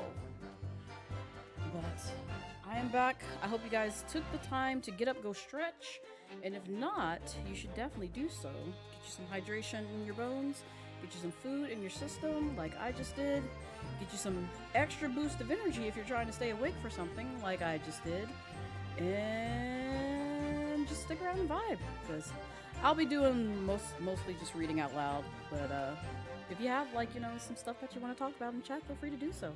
Tell them about your week, tell them about your weekend. We don't bite here. I like hearing about other things, and also it gets me a chance to know who all is watching, but no pressure. There are two kinds of people who like Sonic the Hedgehog music and people who lie about liking Sonic the Hedgehog music.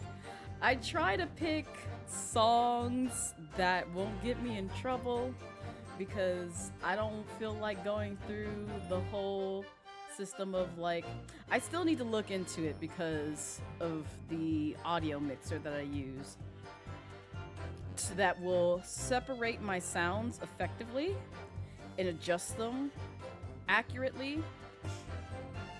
But if I'm not mistaken, to separate the audio that may be playing copyrighted music in OBS, it sort of breaks a little bit of the functionality that I have in place for Stream Deck, which pairs really well with Elgato. I still need to look into it more and investigate it more, because I think it was Laz who may have brought up the resource as to how to do so that way y'all don't always hear Sonic the Hedgehog music, but I try to stay with, like, you know, Game Chop's music, because it's either that, Undertale, lo-fi stuff that I will vibe to if I'm studying, but not really for stream much, unless I just need to, or either my playlist that does not have copyrighted music necessarily,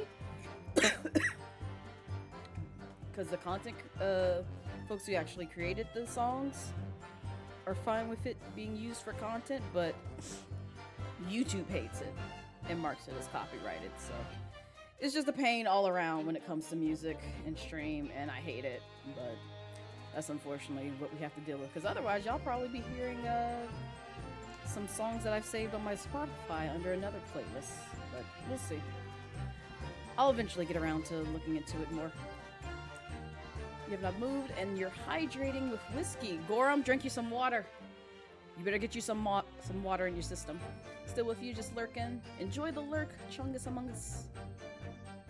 You don't mind, you pretty much, like pretty much everything you were playing? Oh, good. Yeah, it's just the Game Chops Spin Dash album.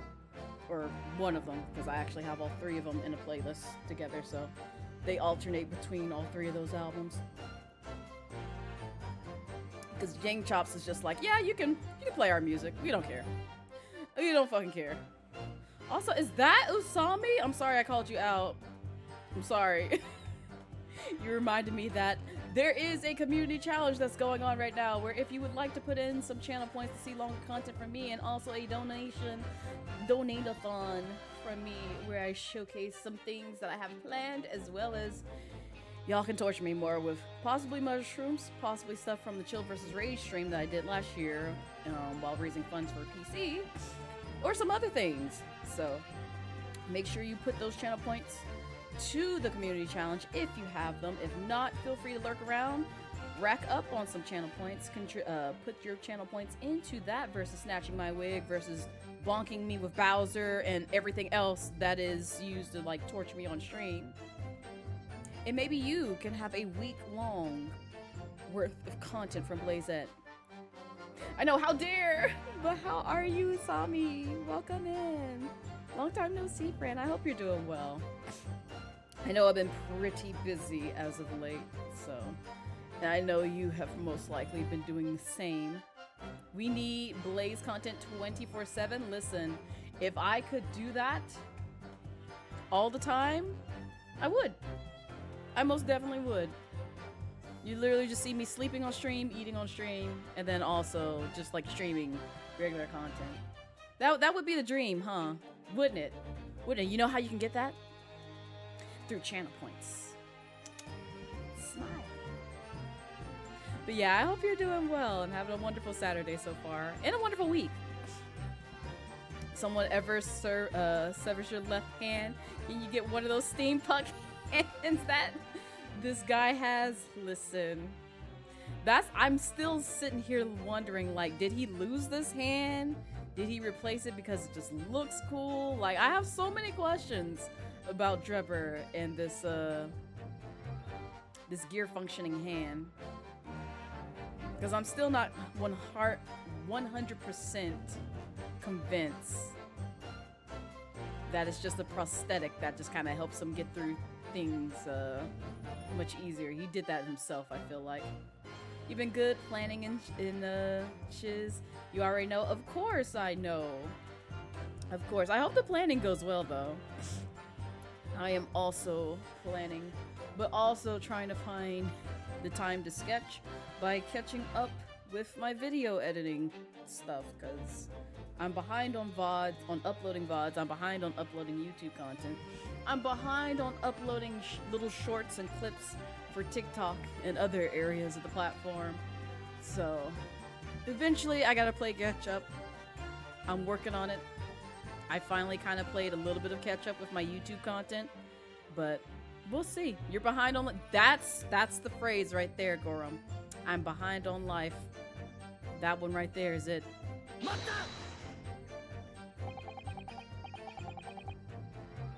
The young woman being Madame Tussbells, of course. Precisely, I must say. I didn't expect to run into her again like this 10 years later. As I have explained, I went by the name published in the article, and comme ça, I found the man. Yes, the article in the Daily Circus, I think you said.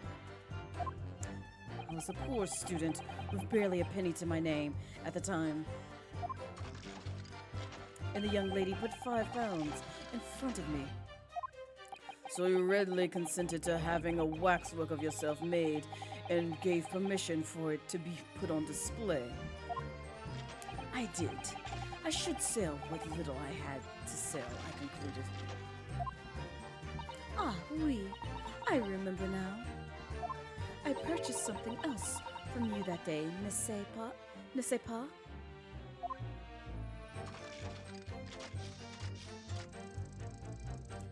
Did you? I can't say I remember. Oh! I know what's about to happen. What was it, madam? His Now we're getting to the part that I just described before we went on break. Yeah, And we have the camera. So she just exposed that he had this camera on his person. And there's actual proof on the camera that he was there. And that vampire...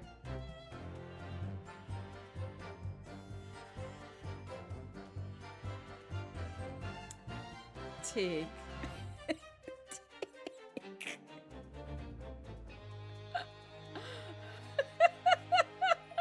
I most definitely was, Z. Leave me alone.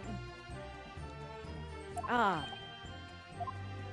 Oh yes, I made a point of taking it with me whenever I made an excursion into the cemetery. You're why we can't have nice things. I'm glad that you recognize this, Tig. I'm very glad that you recognize this because, yes. You took the camera with you, sir. To what end? To record the details of the bodies I disinterred. Oh, God. But I had no intention of ever visiting a graveyard again after that night, so I sold it. That was unwise. Merci. But I still have it, monsieur. It is part of the special exhibit in my House of Horrors. I am very meticulous about such details. It is the Tussbells way. It would seem, then, But this is the very camera Mr. Jabber took with him to Lowgate Cemetery on the night of question. But yes, interesting. Details of the camera have been updated in the court record. The actual camera that Mr. Jabber had with him in the cemetery 10 years ago, when the lens is extended, dark staining can be seen on the bellows, which is blood. No change shit, but thought you'd appreciate the acknowledgement. See, Gorham told you the truth. The truth you need to hear, Tig. Not the fuckery shall continue. This article, you mean? Published in the Daily Circus. Yes, somebody informed the dean that it was my name that appeared in the article, and carelessly let slip that night after night I was digging up graves. Hardly a model student, you might say. Oh yeah, I can imagine that getting you in trouble with the dean's office, because what that does in turn is put all eyes on the university, because they're going to be like, hey, you hear about that university student that attends this university who's out here digging up graves?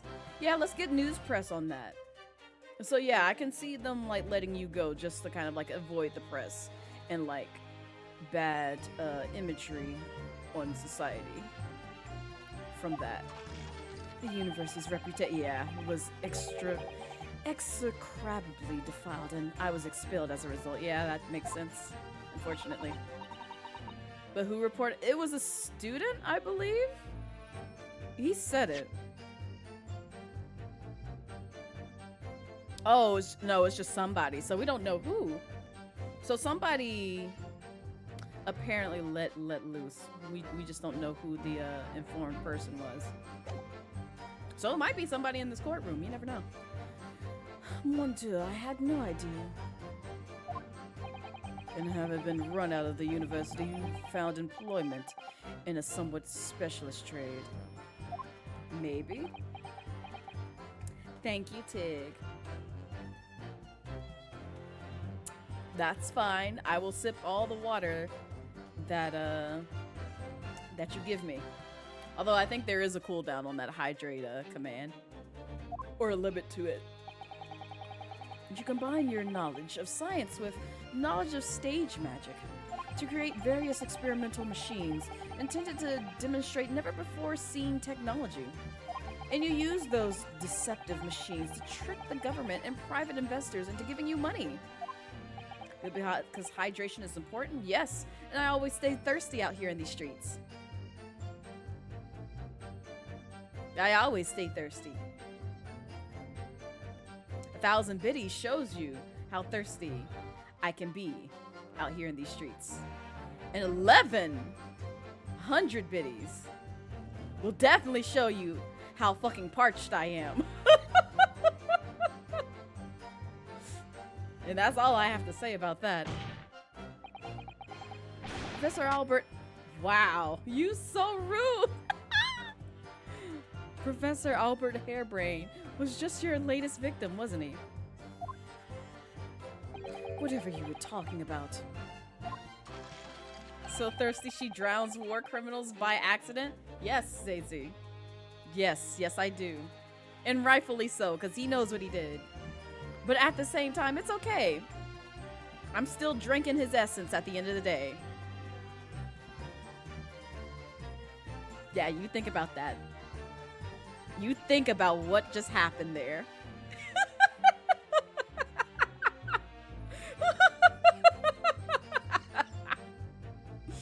I have no recollection of doing anything of the sort.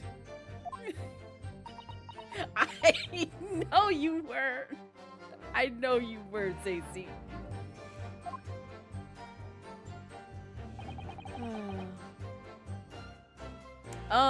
It's just indicators to clues in this game.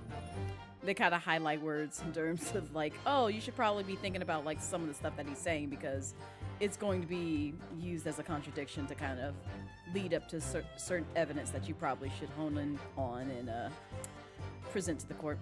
What's Drebber's up to? Why would he suddenly change his tune and recant his claim?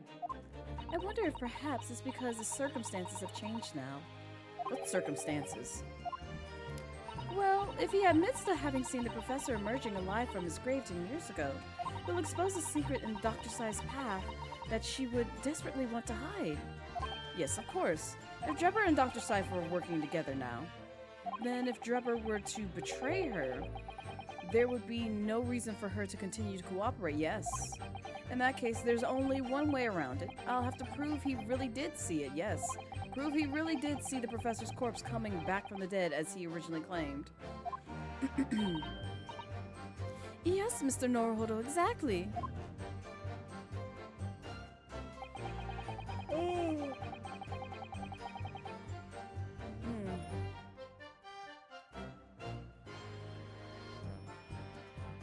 Also, I'm curious. Go back to this camera real quick. No. Okay, yeah, it does have that. I thought so. I wanted to see something again.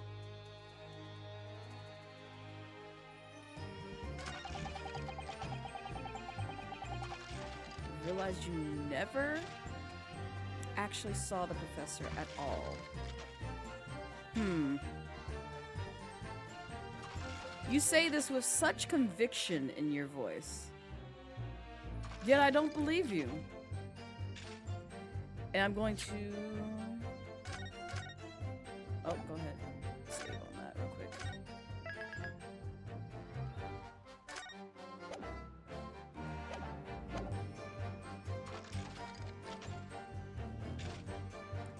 I have no idea then. I couldn't tell you. Sometimes this game is just like, yeah, we're just gonna show you this for no reason.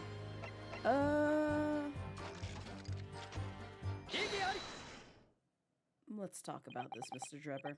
Sorry, Mr. Drebber, but I don't believe that. Don't believe what? Your latest claim. You did see the professor on that night 10 years ago. Oh dear. We seem to be at odds, but I was there. And you were not. I know what I didn't see. The illustration with this article was drawn based upon what you told the journalist that you witnessed. It doesn't seem the most stable Oh, absolutely not. Because to be fair, if he truly did see this incident, and we all know his hair turned white, so that typically indicates that he went through some sort of like life-changing traumatic experience. At least in fiction. I don't know if it happens in real life. If so, you know. Well, there you go. It's just something I never knew. Oh, I forgot about this other piece. Continue. I just saw something in this newspaper. I figured emerging from a tomb wearing an iron mask. Yes, when the killer was tried 10 years ago, it was decided in the closed court's ruling that the man would wear the mask to hide his identity. It wasn't to be removed even during his execution and subsequent burial. Not even the prison wardens were to see the man's face. But obviously, the provision of this mask was not public knowledge. So, Mr. Drebber, as you've just heard, a lowly student of the University of London certainly wouldn't have known about the condemned man's mask. So unless you actually seen the professor that night, it's inconceivable that the artist would have included the mask in that illustration.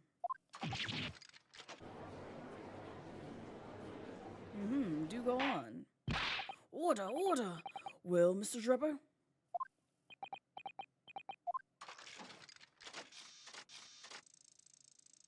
We gonna talk about it? It's a vile scene, isn't it? If you look closely. And as I've stated as I've already stated, been at pains to point out, I was utterly petrified. Which is why I had it in my head that I'd seen such a blood-curdling sight.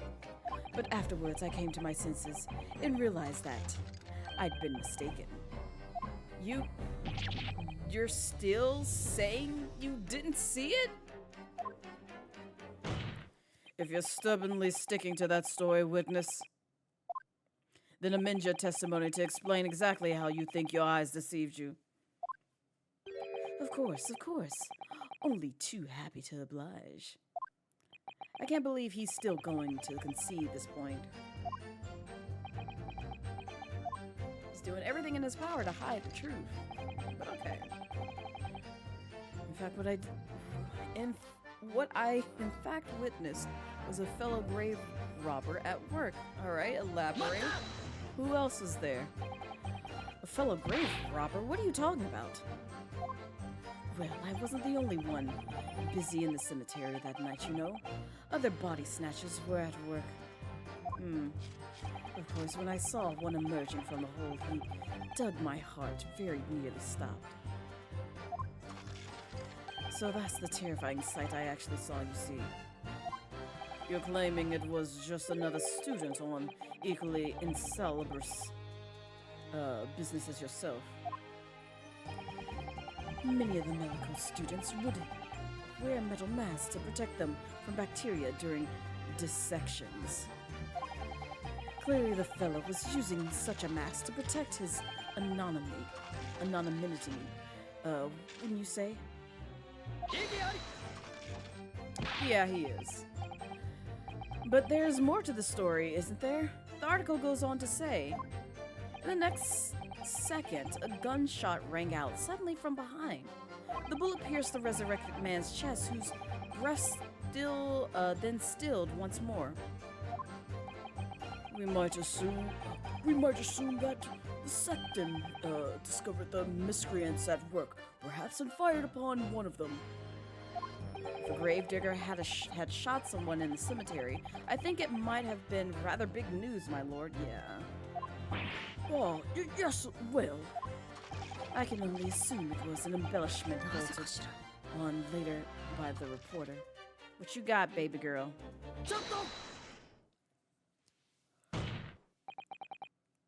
Madam Tuspells, don't take it out on Mr. Sholmes. No, take it out on him. He deserves the worst. Oh la la, pardon.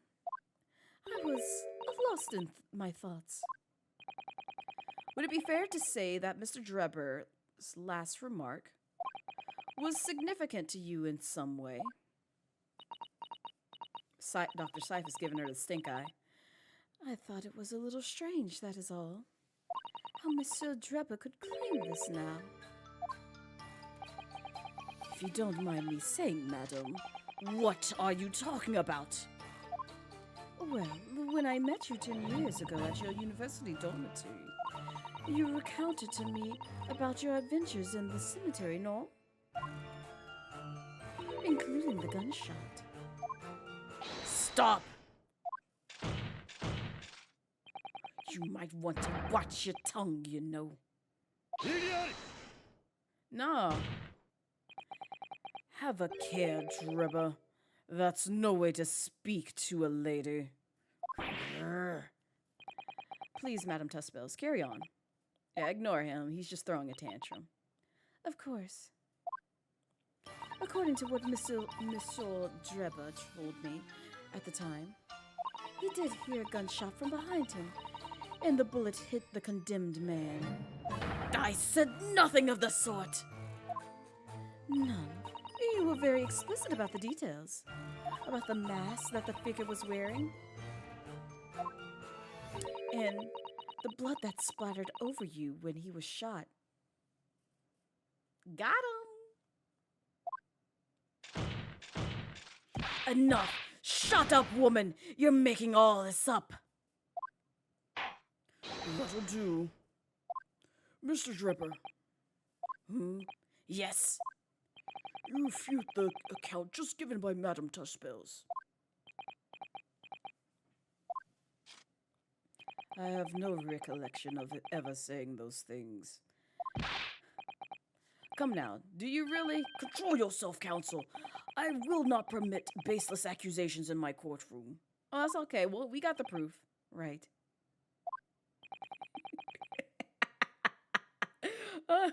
Under the circumstances, I think it best that you supplement your testimony with a statement to clarify your position on this witness. Very well. Bum bum bum bum bum bum bum.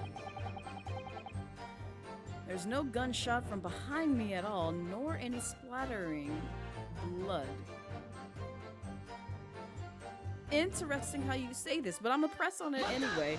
But we gonna catch you in a lie. That's what we gonna do today. Yet Madame Tuspels has testified that you told her about both of those details. Not true. I said nothing of the sort. 10 years have passed. Without material evidence to the contrary, you have no grounds on which to question the witness's words. Ha! Tell me, Madame Tuspels. Oui? What exactly did Mr. Drebber say about the blood that apparently splattered on him? Alas, this is what he told me. All of a sudden he heard a very loud gunshot from behind his back. The bullet hit the figure who was emerging from the tomb in the middle of the chest, in his heart. One dreadful sight after another. And since Mr. Drebber was at the time facing towards the condemned man, the blood sprayed from the wound and splattered on his body. That is what he told me. So, not an experience you would ever forget, is it? Mm-hmm. Precisely. And I didn't forget, because I have already said. It never happened in the first place. Okay. Alright. He's clearly lying. If only I had some evidence to prove it. We can't let him win, Mr. Naruhodo. So we mustn't overlook a single detail, no matter how small. No, it's alright, we got him. We definitely got him. Yes, I'm a save scummer. Don't judge me.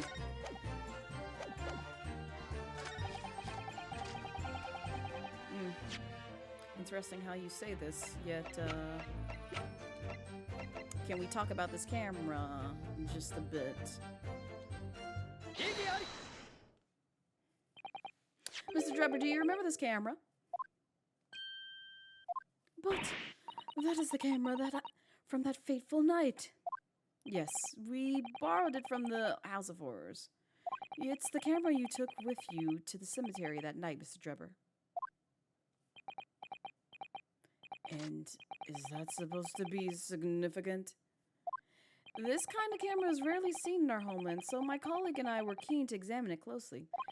We noticed that the lens extends forwards on the end of some bellows. Like this. Mata! What's that? There! Just on the bellows. It looks like a dark red stain, yeah. Ah, yeah, I know, right? That's right, it's a rather conspicuous mark here on the bellows, in fact. Good lord, are you suggesting? Yes, my lord. It would appear to be a spatter of blood. Something that could be confirmed with a simple chemical test. Is that right, Dr. Sai? It would be difficult to determine if it was human blood and not the blood of some animal. Is it really that difficult? But yes, a test whether or not it's blood at all is simple enough. I propose that Madame Tuspel's testimony was correct, and that on the night in question 10 years ago, you were spattered with blood from the gunshot wound. Well,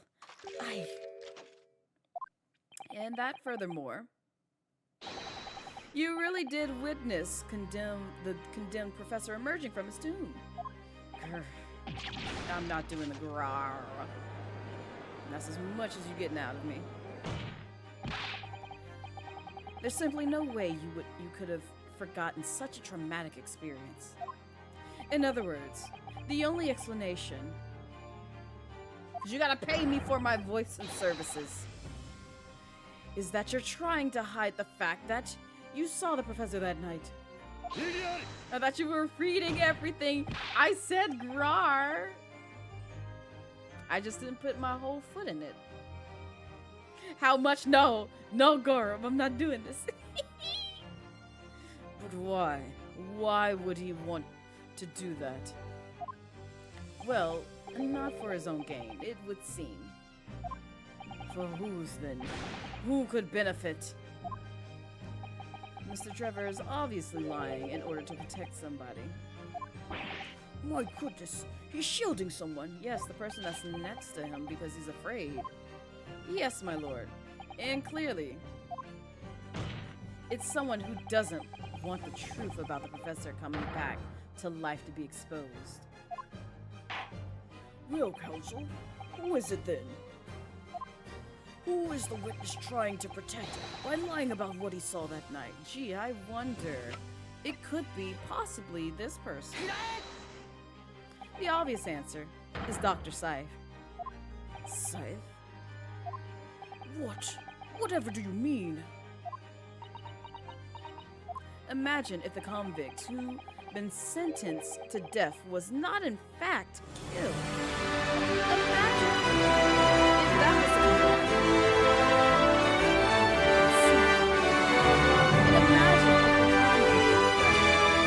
that was the mass murderer. If it was the professor,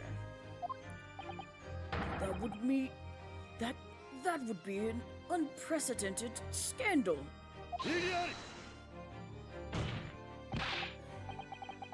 Oh, not Trevor Belmont, not this. Oh, that's the other thing I need to play catch up on. Thank you for reminding me, Chungus. I need to watch the rest of the seasons of Castlevania.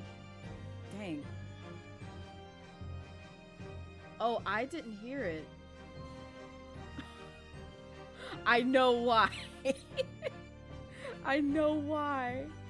I completely did not hear it. I was like, what alert are y'all talking about? This is what happens when you switch to a new computer and you forget to set up everything appropriately. I'm glad it didn't scare me.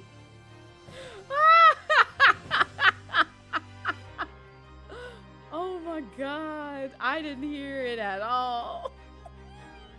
But also I'm bringing it down so that way it doesn't scare y'all anymore. Fine. Since I know who could possibly have donated in Ko-Fi, and I appreciate them. Grrr!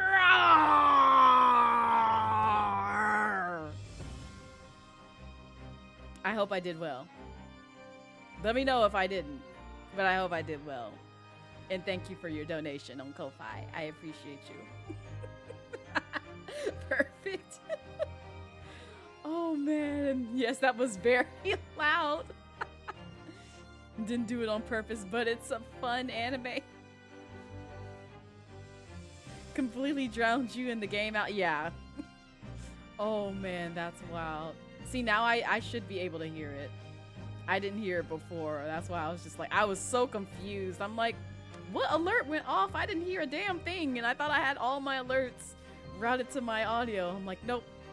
Nope, I missed one. It's okay. Now I can get scared the bejesus out of me as well. This is beyond a joke. Need I point out that the dead cannot come back to life? What you're suggesting would mean that the execution never actually happened. Yes, that's exactly what it would mean. Once a man is sent to the gallows, he hangs. No one could escape, not even in Great Britain. But the fact is, there was a witness to the fact that the man did escape his hanging.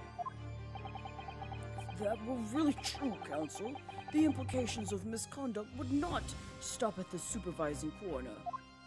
It would take the honor of the entire judiciary from the ground up. It's exactly because of those monumental repercussions that Dr. Scythe would consent to any demand made of her by someone who threatened to expose the secret, even if that meant being complicit in a crime. You mean? And did you clip it? Yes, you did. Of course you did, Goro. I mean that Dr. Scythe wasn't collaborating in Mr. Drebber's wicked scheme. She was coerced in collaborating, in order to protect her decade-old secret. She switched the dead body of Mr. Assman with the waxwork model and fabricated the autopsy report. Ah! Sir, put your leg down! Put your leg down! Stop this. Lord Van Zeeks, you know this man has got to be so dramatic for no reason.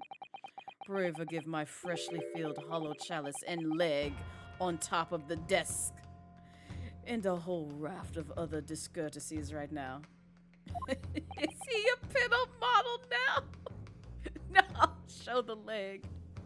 Goodness me. It's just the sort of tall-tale Londoners would enjoy, I grant you. An executed killer rising from the dead. A Scotland Yard cover-up. A conspiracy at the highest level. So let me ask you one thing. What's that? If the condemned man really did emerge from his tomb that night only to be shot in the chest, who pulled the trigger?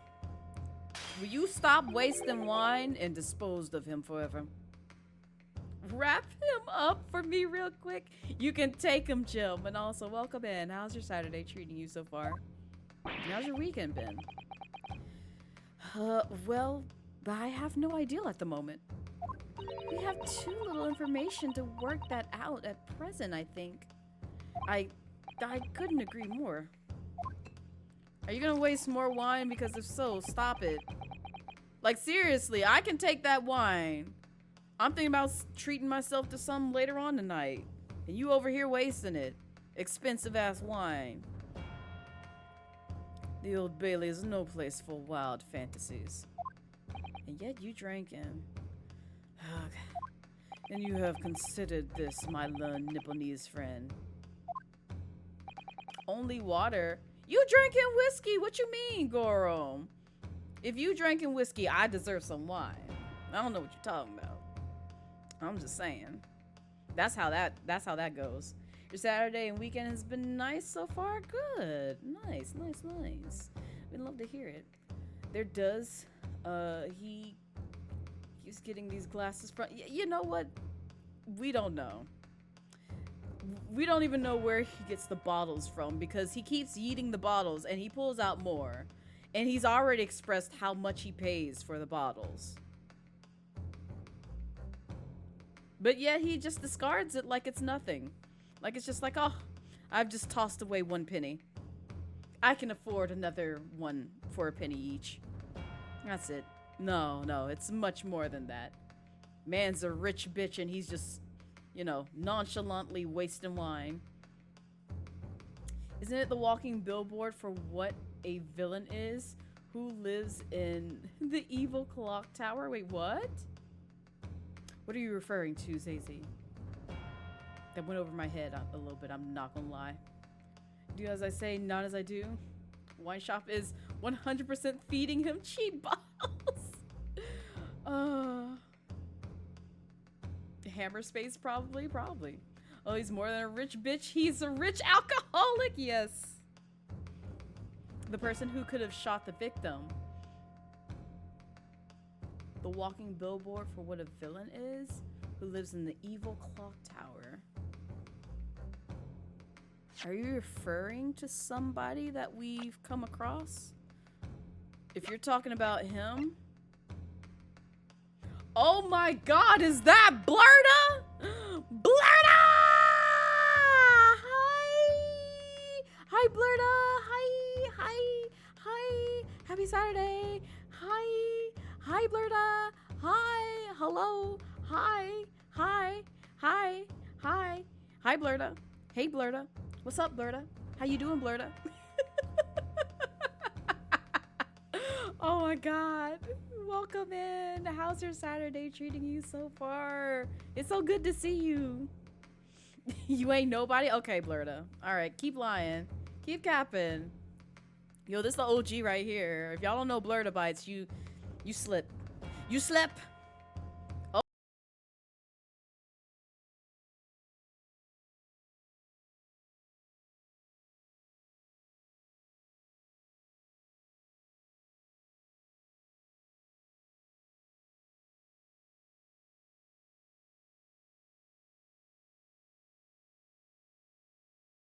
Yo, Gorum, thank you for gifting Blurda a sub. I appreciate it. And also it shows that you gifted 30 subs in the channel. Good lord. But also I appreciate your endless support. It means the world to me. Also, Gizmo, hello. Swinging in to say what it do. Hi, Gizmo. Y'all ready for the next week? Ready for next week? Ready for next week? Yes. Yes, I will be there, Blurda. You already know. I'm hyping myself up to go hang out with y'all. I'm ready. I'm ready. I'm ready. Also, I know Gizmo's most likely gonna be there. Nope, crunch time. Oh, Godspeed, Gizmo. I know what that feels like. I'm so glad I'm not in crunch time this year. Next year, maybe. And possibly this fall. We'll see. It just depends on life and health and other things. But yes, I'm ready. I am so ready. It's gonna be so hype. I'm ready. I am excited. And I also get a break, so it's gonna be a good time. Yeah, that one. Yes. What we talking about with him? What did Ryunosuke say? What was the history of this? You be Bowser wrestling? Oh no. Gizmo, don't do this. Don't do this, because I forgot you do have a Bowser cosplay. You're gonna get me to... Okay, what day are you gonna be Bowser? Because if so...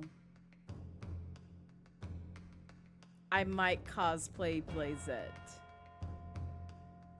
I hadn't planned on it, but clearly you calling me out. You got a mask and you got wrestling stuff? Oh my god, no, not this. Oh boy. Not you tempting me. Not you tempting me. We'll see. Channeling those Von Karma and Gant. He really is. I'm not gonna lie, because when I saw him, I thought the same thing. I'm like, you kind of untrustworthy. I don't trust you. But at the same time, we don't know much about you. To the who shot the victim question, I don't know. It could be. We really don't know, because it could be somebody else.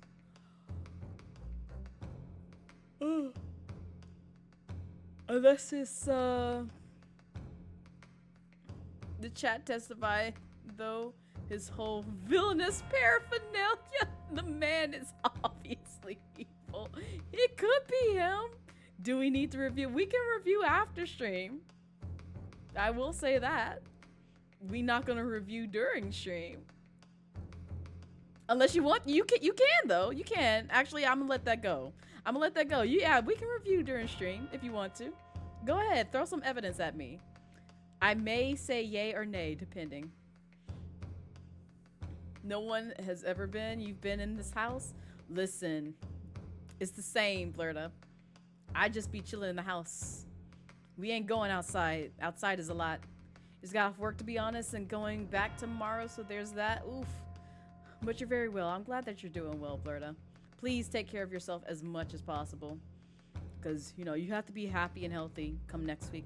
I'm trying to do the same. I'm probably going to have to bring my inhaler so I stay alive and don't die on y'all.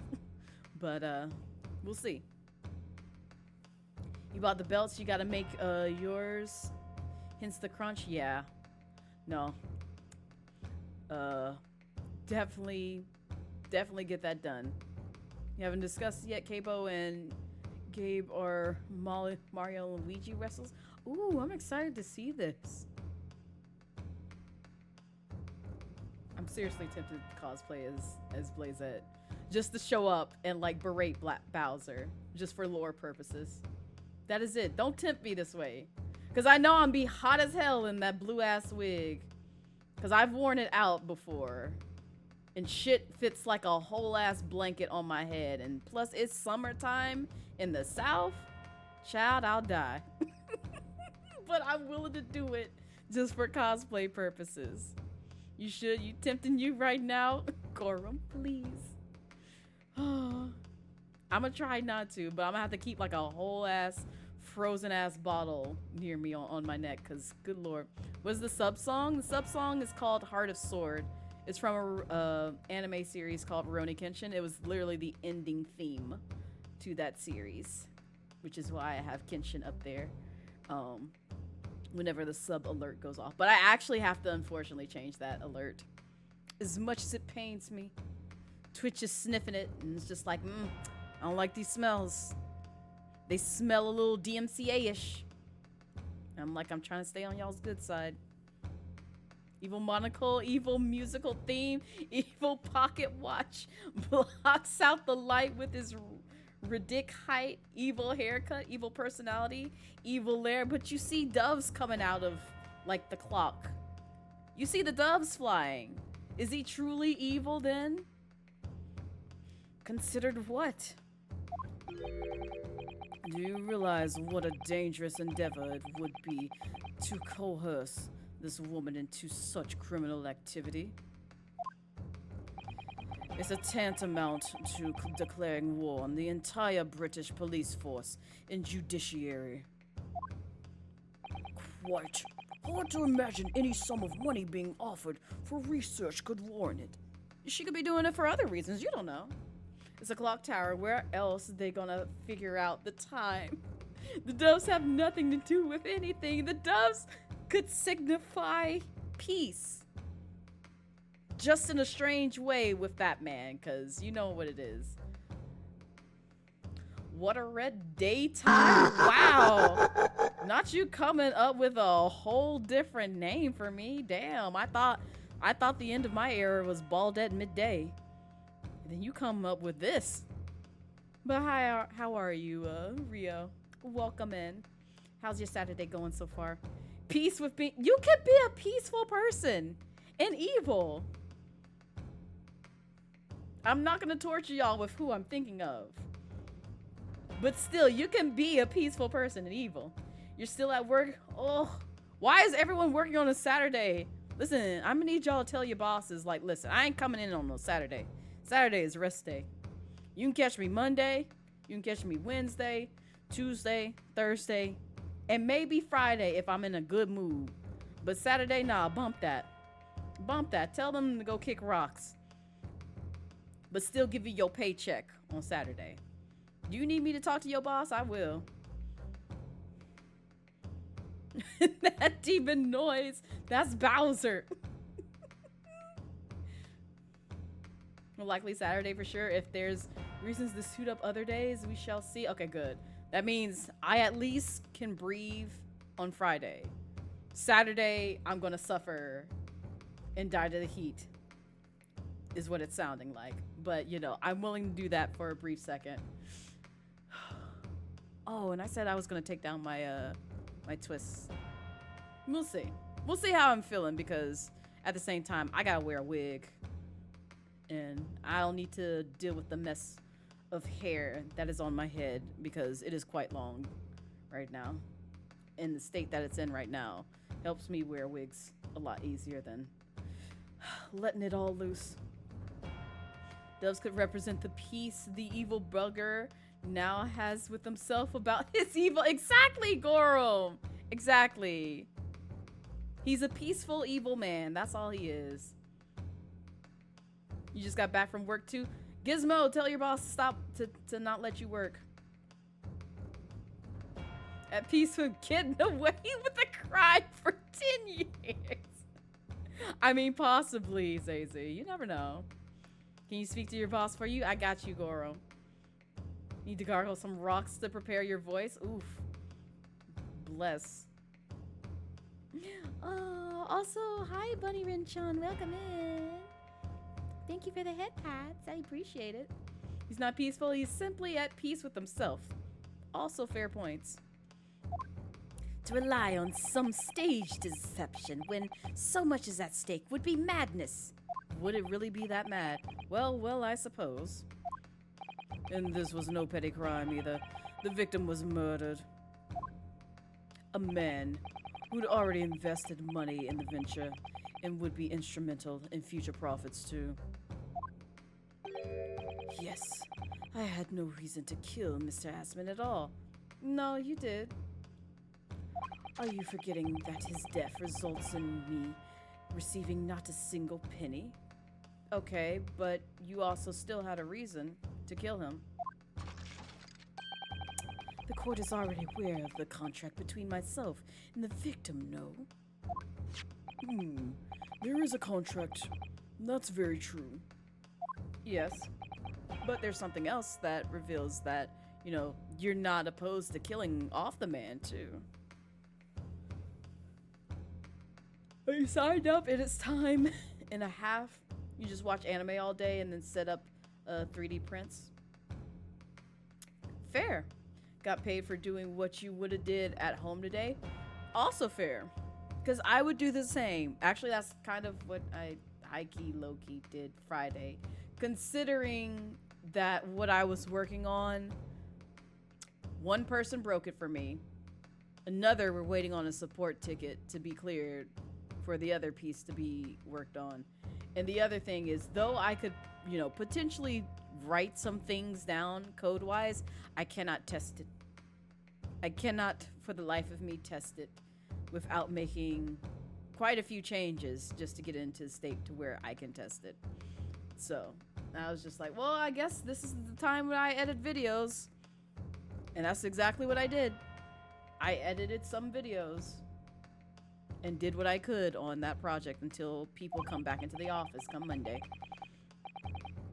The motive for this case runs deep, though. I can feel it. Using threats to force the head of the forensic investigation team to cooperate is extreme. Especially for a government grant he had no guarantee of receiving in the first place. More money Saturdays, yes. If the research grant was the aim, taking Mr. Asman's life would have made no sense anyway. Which means that Mr. Drebber's motive wasn't money at all. He was just trying to kill Mr. Asman, yes. But for good reason that we have evidence of. But why? What was his motive then? Your time is up, my learned friend. I'd say you have one last chance before the jury loses their patience with this charade. Oh boy, here we go again. Let's see if you can back up your heady proposal, shall we? Why do you keep doing this? Also, where'd your... Did he dodge? I missed it. Did his quote-unquote assistant dodge out of the way? Because he knew... Oh my god. Because I see him leaning back, but I missed the actual motion of him, like, dodging. Him yeeting wine back there. See, this is what happened. You can't be this man's assistant. It's dangerous. But he already knew. He was just like, nah, I'm ready. Thank you, Stacey. Oh my god. I despise this man. You still only forgot that fish. You just ain't had a grilling. Oh, that's right. Yeah, take your time with that, Gizmo. Summer ain't here yet, so take your time. I'm gonna be over once it's ready. And let me know how much I owe you. At this point, I'm not prepared to listen to more of this outlandish conjecture without proof. I got you, Judge. So, counsel, present your evidence. All right. Who exactly was Mr. Asman to Drebber? There's a connection there that no one's seen. And I'm going to have to present 2 pieces of evidence to show what it is. Oh, yeah, we got it. It's okay. It's okay. You got this. I'm ready. I'm ready because I noticed it when we pulled up another piece of evidence. And that was the first thing that came to mind. And I was like, oh, okay, bet. I know what to present now. Yes, my lord.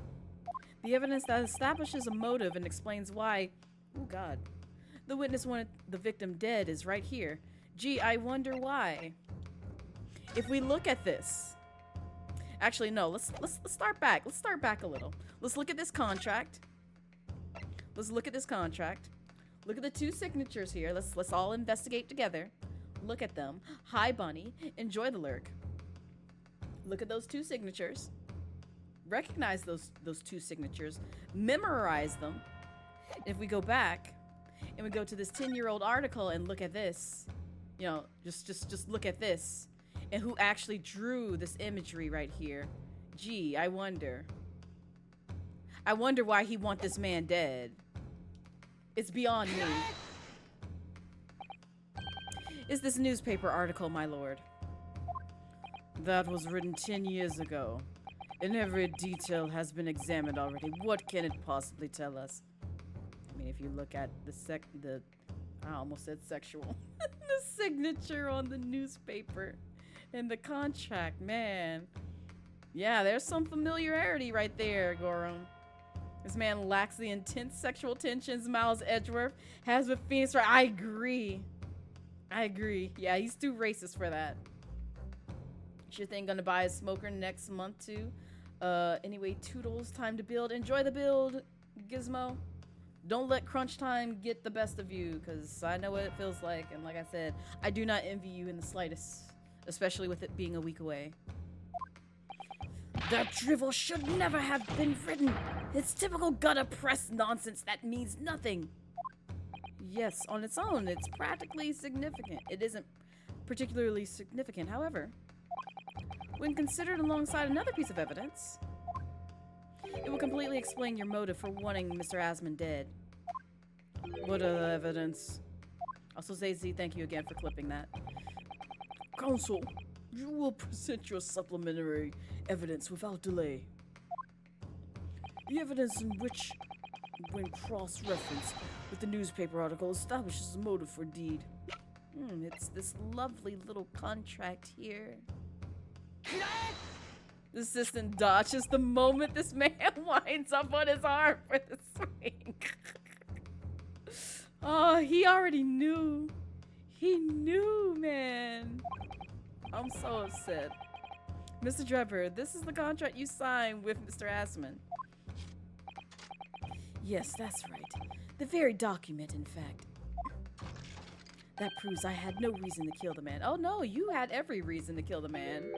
No, I'm afraid not. What? There's something very significant in this newspaper article and the contract have in common. Really? And then it's that common link that shows very clearly why you were determined to kill Mr. Odie Asman.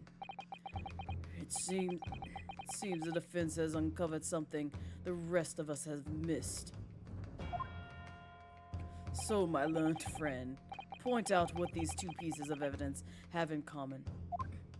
Where exactly is the link between this newspaper article and the contract? No, it's right here. It's okay. Oh, there we go. Look at it.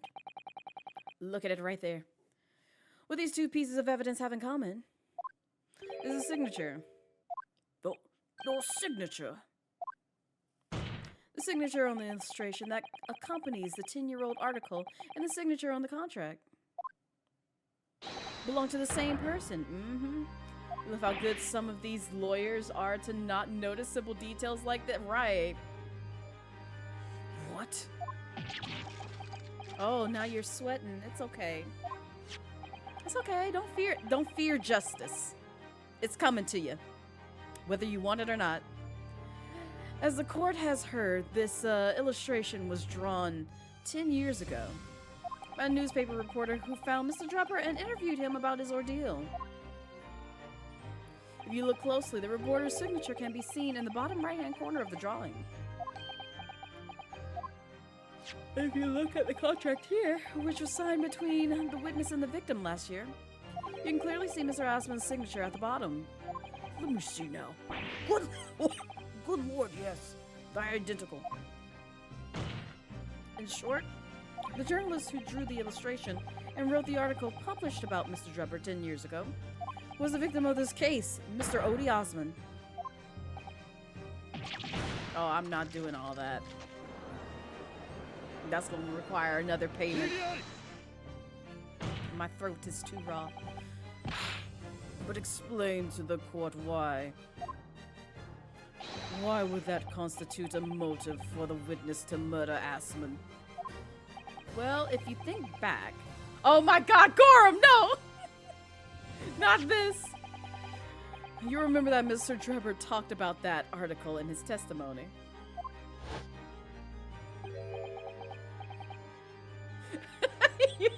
You have to like make it sound like you're wiggling as he falls too. Oh my god.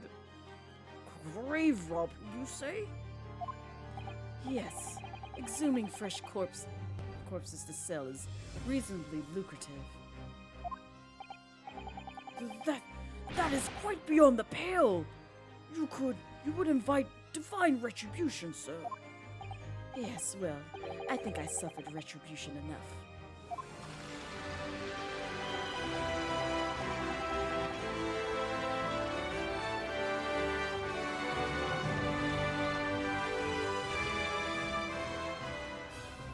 Thank you for the Ko-Fi donation. I appreciate you. I guess now I have to look at the history and see exactly what he said so I can do it appropriately. Excuse me.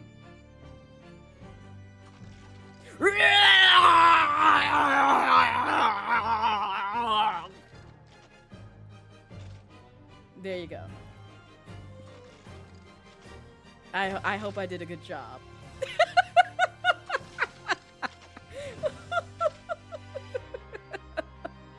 I probably scared somebody just now, but I don't care.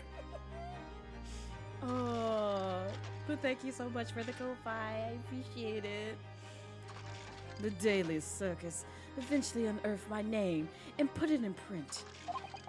It caused me a great many headaches. In the end, I had to leave the university. You're welcome, Gorham. That was the only paper with the bad grace to identify me ambiguously, I might add. And then I gave up on my dream of becoming a scientist. It was all because of that newspaper article. Yeah, man. He kept focusing in on that newspaper article. You know he was mad. He was mad. At the time, you were a student at the University of London who dreamt about becoming a scientist. However, the single newspaper article changed your entire life. So, Mr. Asman used to be a newspaper journalist, did he? He did, my lord. In fact, it's a widely held belief that Asman managed to position himself at the heart of his criminal network, thanks to the many dubious connections he made during his time as a reporter.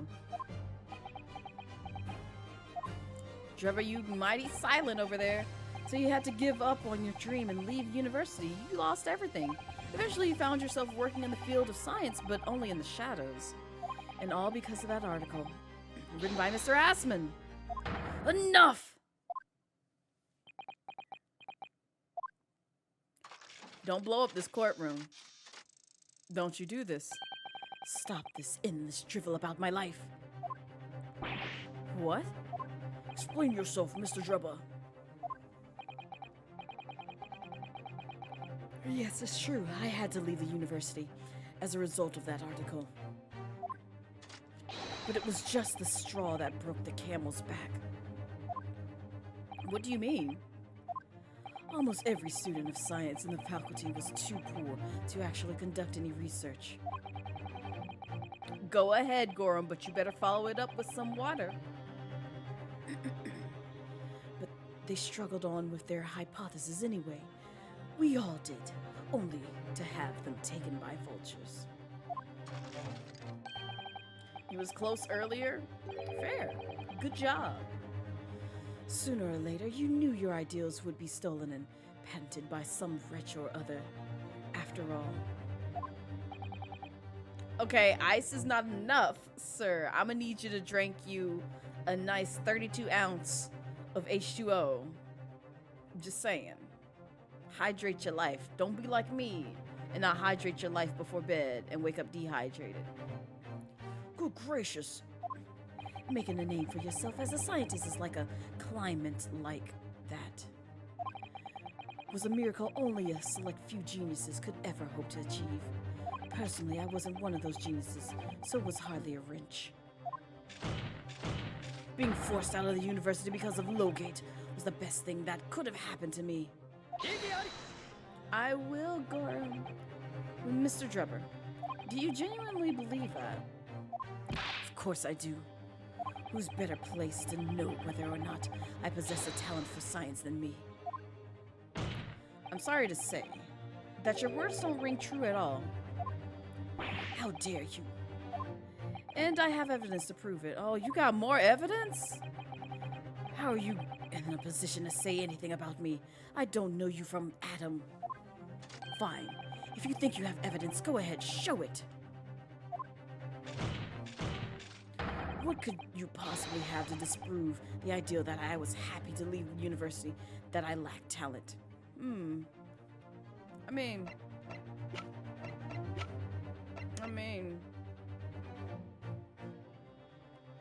you got this. Did we even look at all this before? We probably didn't. There's a little metal plaque here. Look. Fostering burgeoning talent for the future of scientific discovery. It seems rather ironic, doesn't it? But clearly Mr. Drebber really was a very talented scientist. Is that all we got? Alright.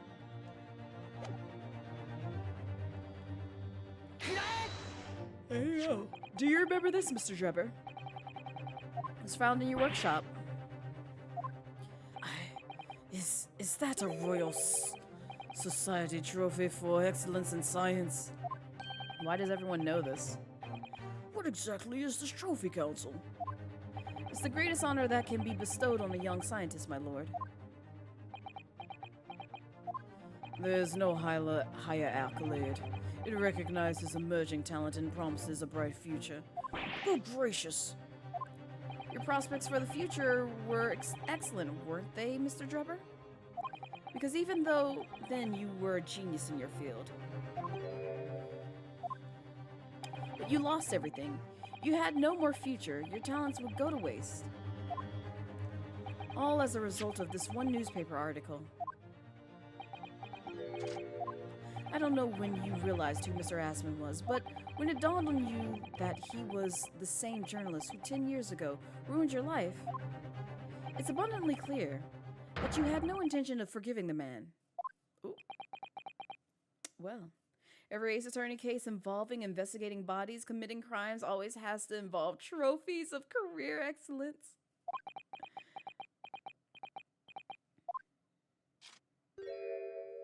Do you think there will be any more noises you can pay Blaze to make? Oh, God. I'm still supposed to give y'all a voice audio, but I am waiting for... Actually, no. I still need to kind of like write the script for that and like edit it before I actually do the thing. So I'll let you know when that gets done. All I have to say, though, it's spicy. It's not going to be safe for work. It is a spicy one. The truth is... Finally, he's going to fold.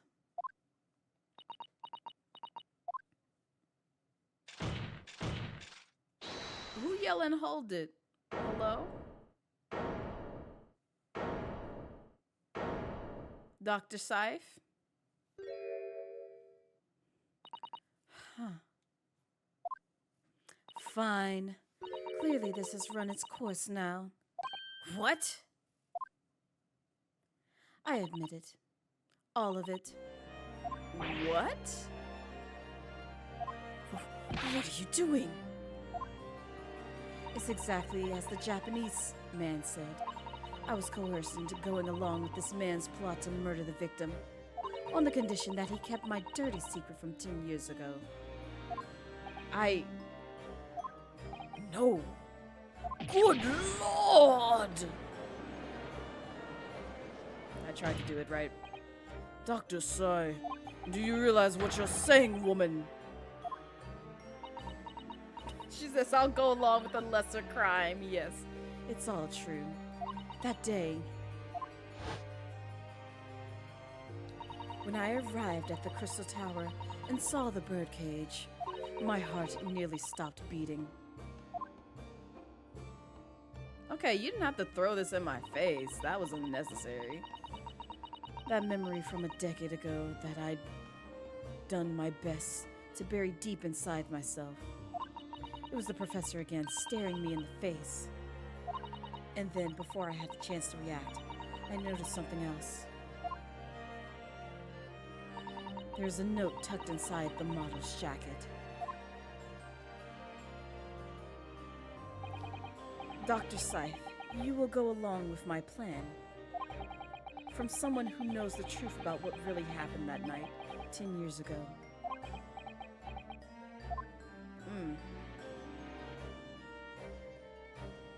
All the instructions were there in the note. Every detail was meticulously written out. I had no choice but to do what it said. I made the necessary alterations to the scene and fabricated the autopsy report as instructed. So, you realize you put your job at risk by admitting to all of this. But go ahead. There was really no other choice. It had to be done to protect the judiciary. I can only apologize now.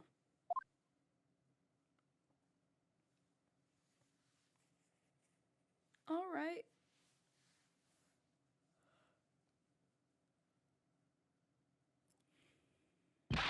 Why on earth would you buckle now? Well, there's no point in trying to hide it anymore, is there? I would have done anything to stop it coming out, even collaborate in a murder. But the great lie about that execution 10 years ago has been exposed. Whatever happens, I'm finished.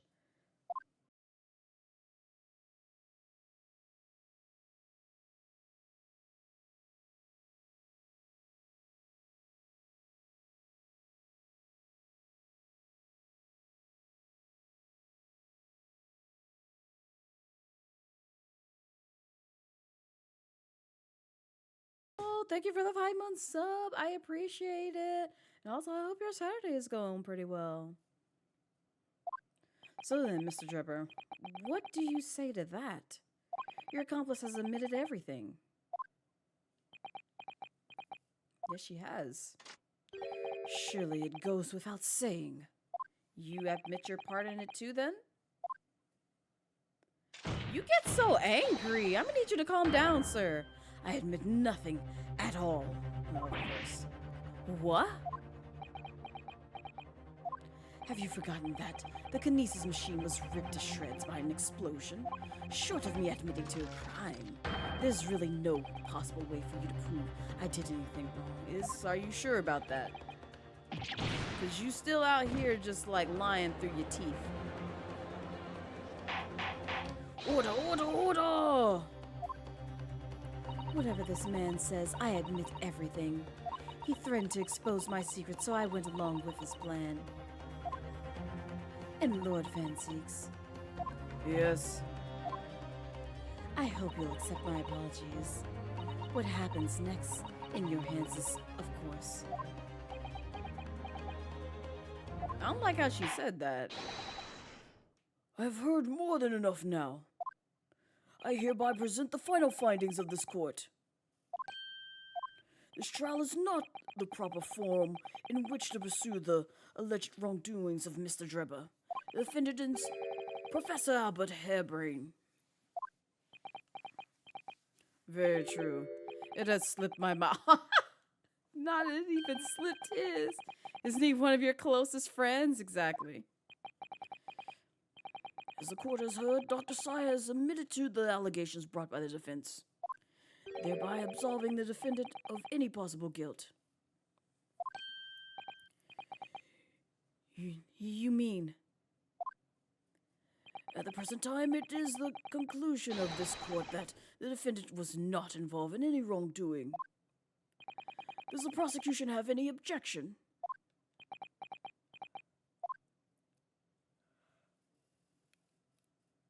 None, my lord. Oh, congratulations, Mr. Naruhodo. You've proven Mr. Harebrain's innocence. Yeah, but there's still another thing to be uncovered. We end the trial where we only have to prove the defendant isn't guilty. Yes! Zazie, that's the name of the game. You've seen enough Ace Attorney to know this. Without further ado, then the adjudication.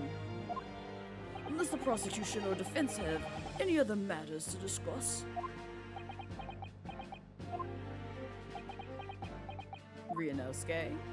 I don't know. This doesn't feel quite right. Why did Dr. Sai suddenly admit to it like that?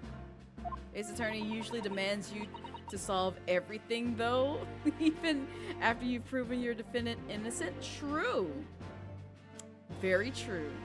Or in very rare cases, guilty.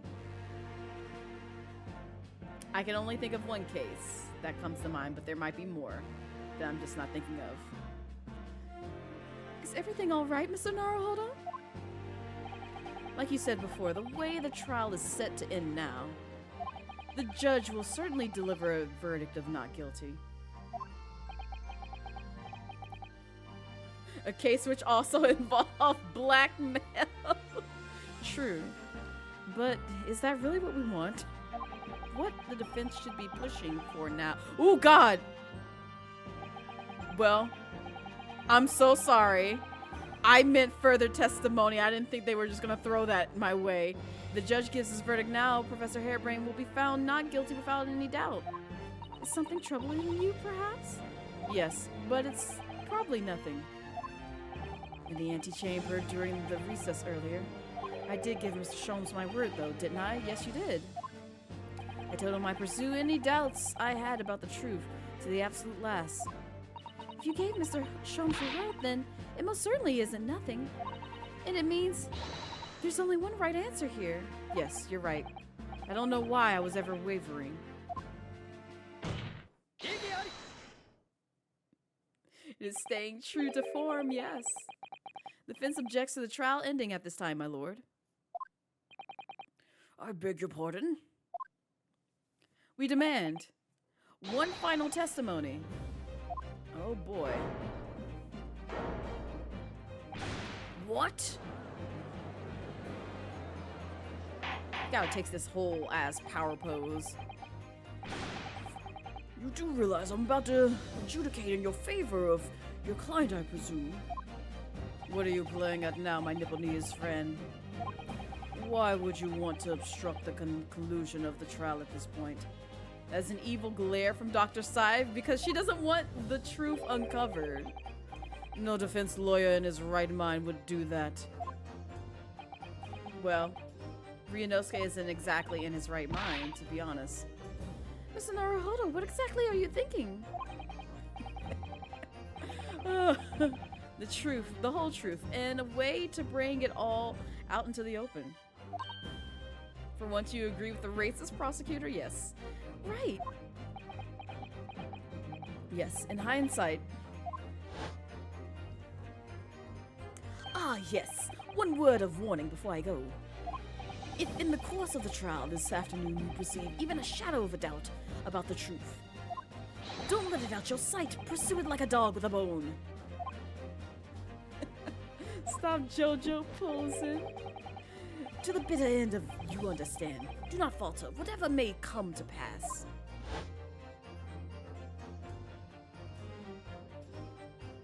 I'm sure Mr. Sholmes knew. He must have deduced that this would have happened. He's a smart man, see? An annoying, but also smart man. Yes, I'm here in court to advocate for my client. It is to secure an acquittal. Obviously. But that's not all. I believe that I have a duty to the court. To pursue the whole truth of the case, until every last detail is laid bare. And that is why the defense calls for further testimony from Dr. Sai. Testimony from me? About what? About the nature of your collaboration with Mr. Anokdreber. Ha! In case it's escaped your attention, I've already admitted to everything I did. The whole truth has already been revealed, so stop wasting everyone's time. Ah! As his lordship made very plain, your client will get the acquittal you wanted for him. There's simply no point protracting this business further with another tedious cross-examination. And there goes the bottle. Pray forgive my careless handling of that hollowed bottle I slipped. I don't, It still had wine in it. That's what you call it, right? What is your objection, Lord Van Zieks? The prosecution also calls for supplementary testimony from the witness. Don't be stupid. If there's more to this case than has yet come to light, then I will join my learned friend in pursuing the facts until the bitter end. Your what? Lord Van Zieks. This is most irregular, to say the least. However, as the prosecution also calls for it, I will uphold the request. Dr. Sai, you will testify for the court, explaining the full extent of your involvement in the murder apparently committed by Mr. Drebber. Very well.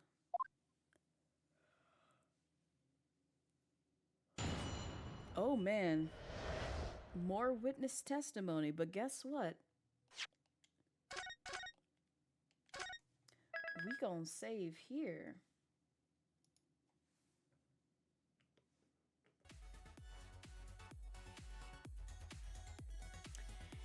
And figure that out in the next time we play this game, which will not be next Saturday because, like I said earlier in stream, I will be taking a break from streaming.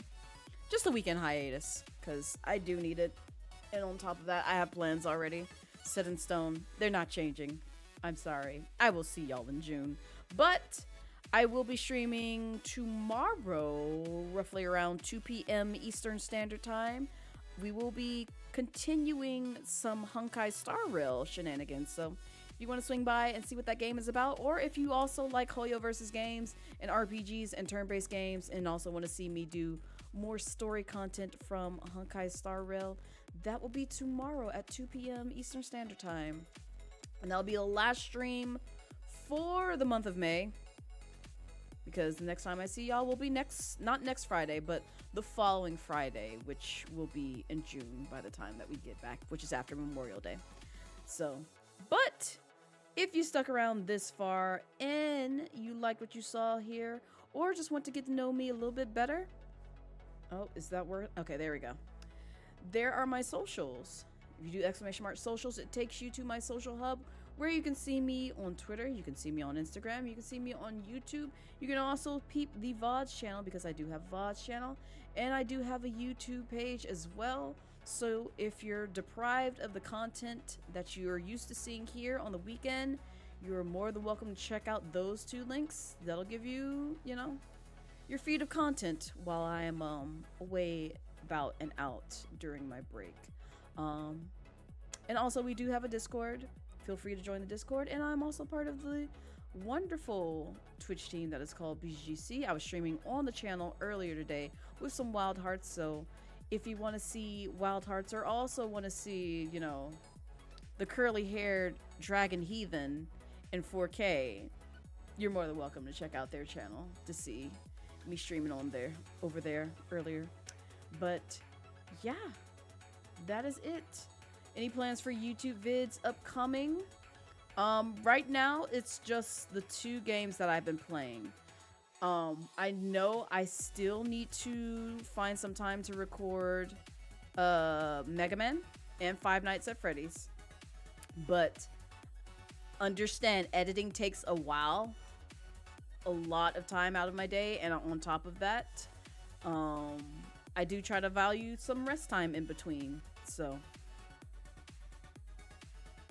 I will try my best to get them out Tuesdays and Thursdays and Sundays, because that's the schedule that I'm going by for YouTube. So that's where you can catch that kind of content. But in the meantime, let's see if we can find somebody to raid real quick. Please and thank you. Don't y'all go anywhere. I'm gonna drop y'all off somewhere. Oh, look.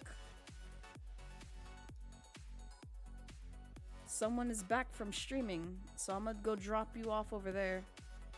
Oh, I don't know why I paused this. It's fine. It's perfect timing. Ugh.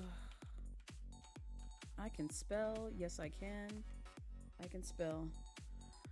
We're gonna go raid Shack Focus. They are a penguin VTuber. So feel free to copy one of those raid messages. I'm gonna be in there for a bit before I hop on Honkai to do my dailies and Genshin to do my dailies because I desperately need to do so. But I'm holding off to do some pulls tomorrow. So if you want to see me try and pull home the good wolf boy, feel free to do so. But that's all I got. And also be on the lookout. So during my break, there will be a couple of announcements going out. So if you want to see what exciting news I have to bring to stream, I encourage you to check out my Twitter because I do have some scheduled posts that will go out at the appropriate time. And also Discord folks get the notice first. So I encourage you once again, peep the Discord. There are the instructions. There's the link how you can join the Discord. You don't have to ask me. You can also get in for either free 99 or through monetary value. But I'm gonna let you guys go. Say hi to Shaq, and I will see you later. Goodbye.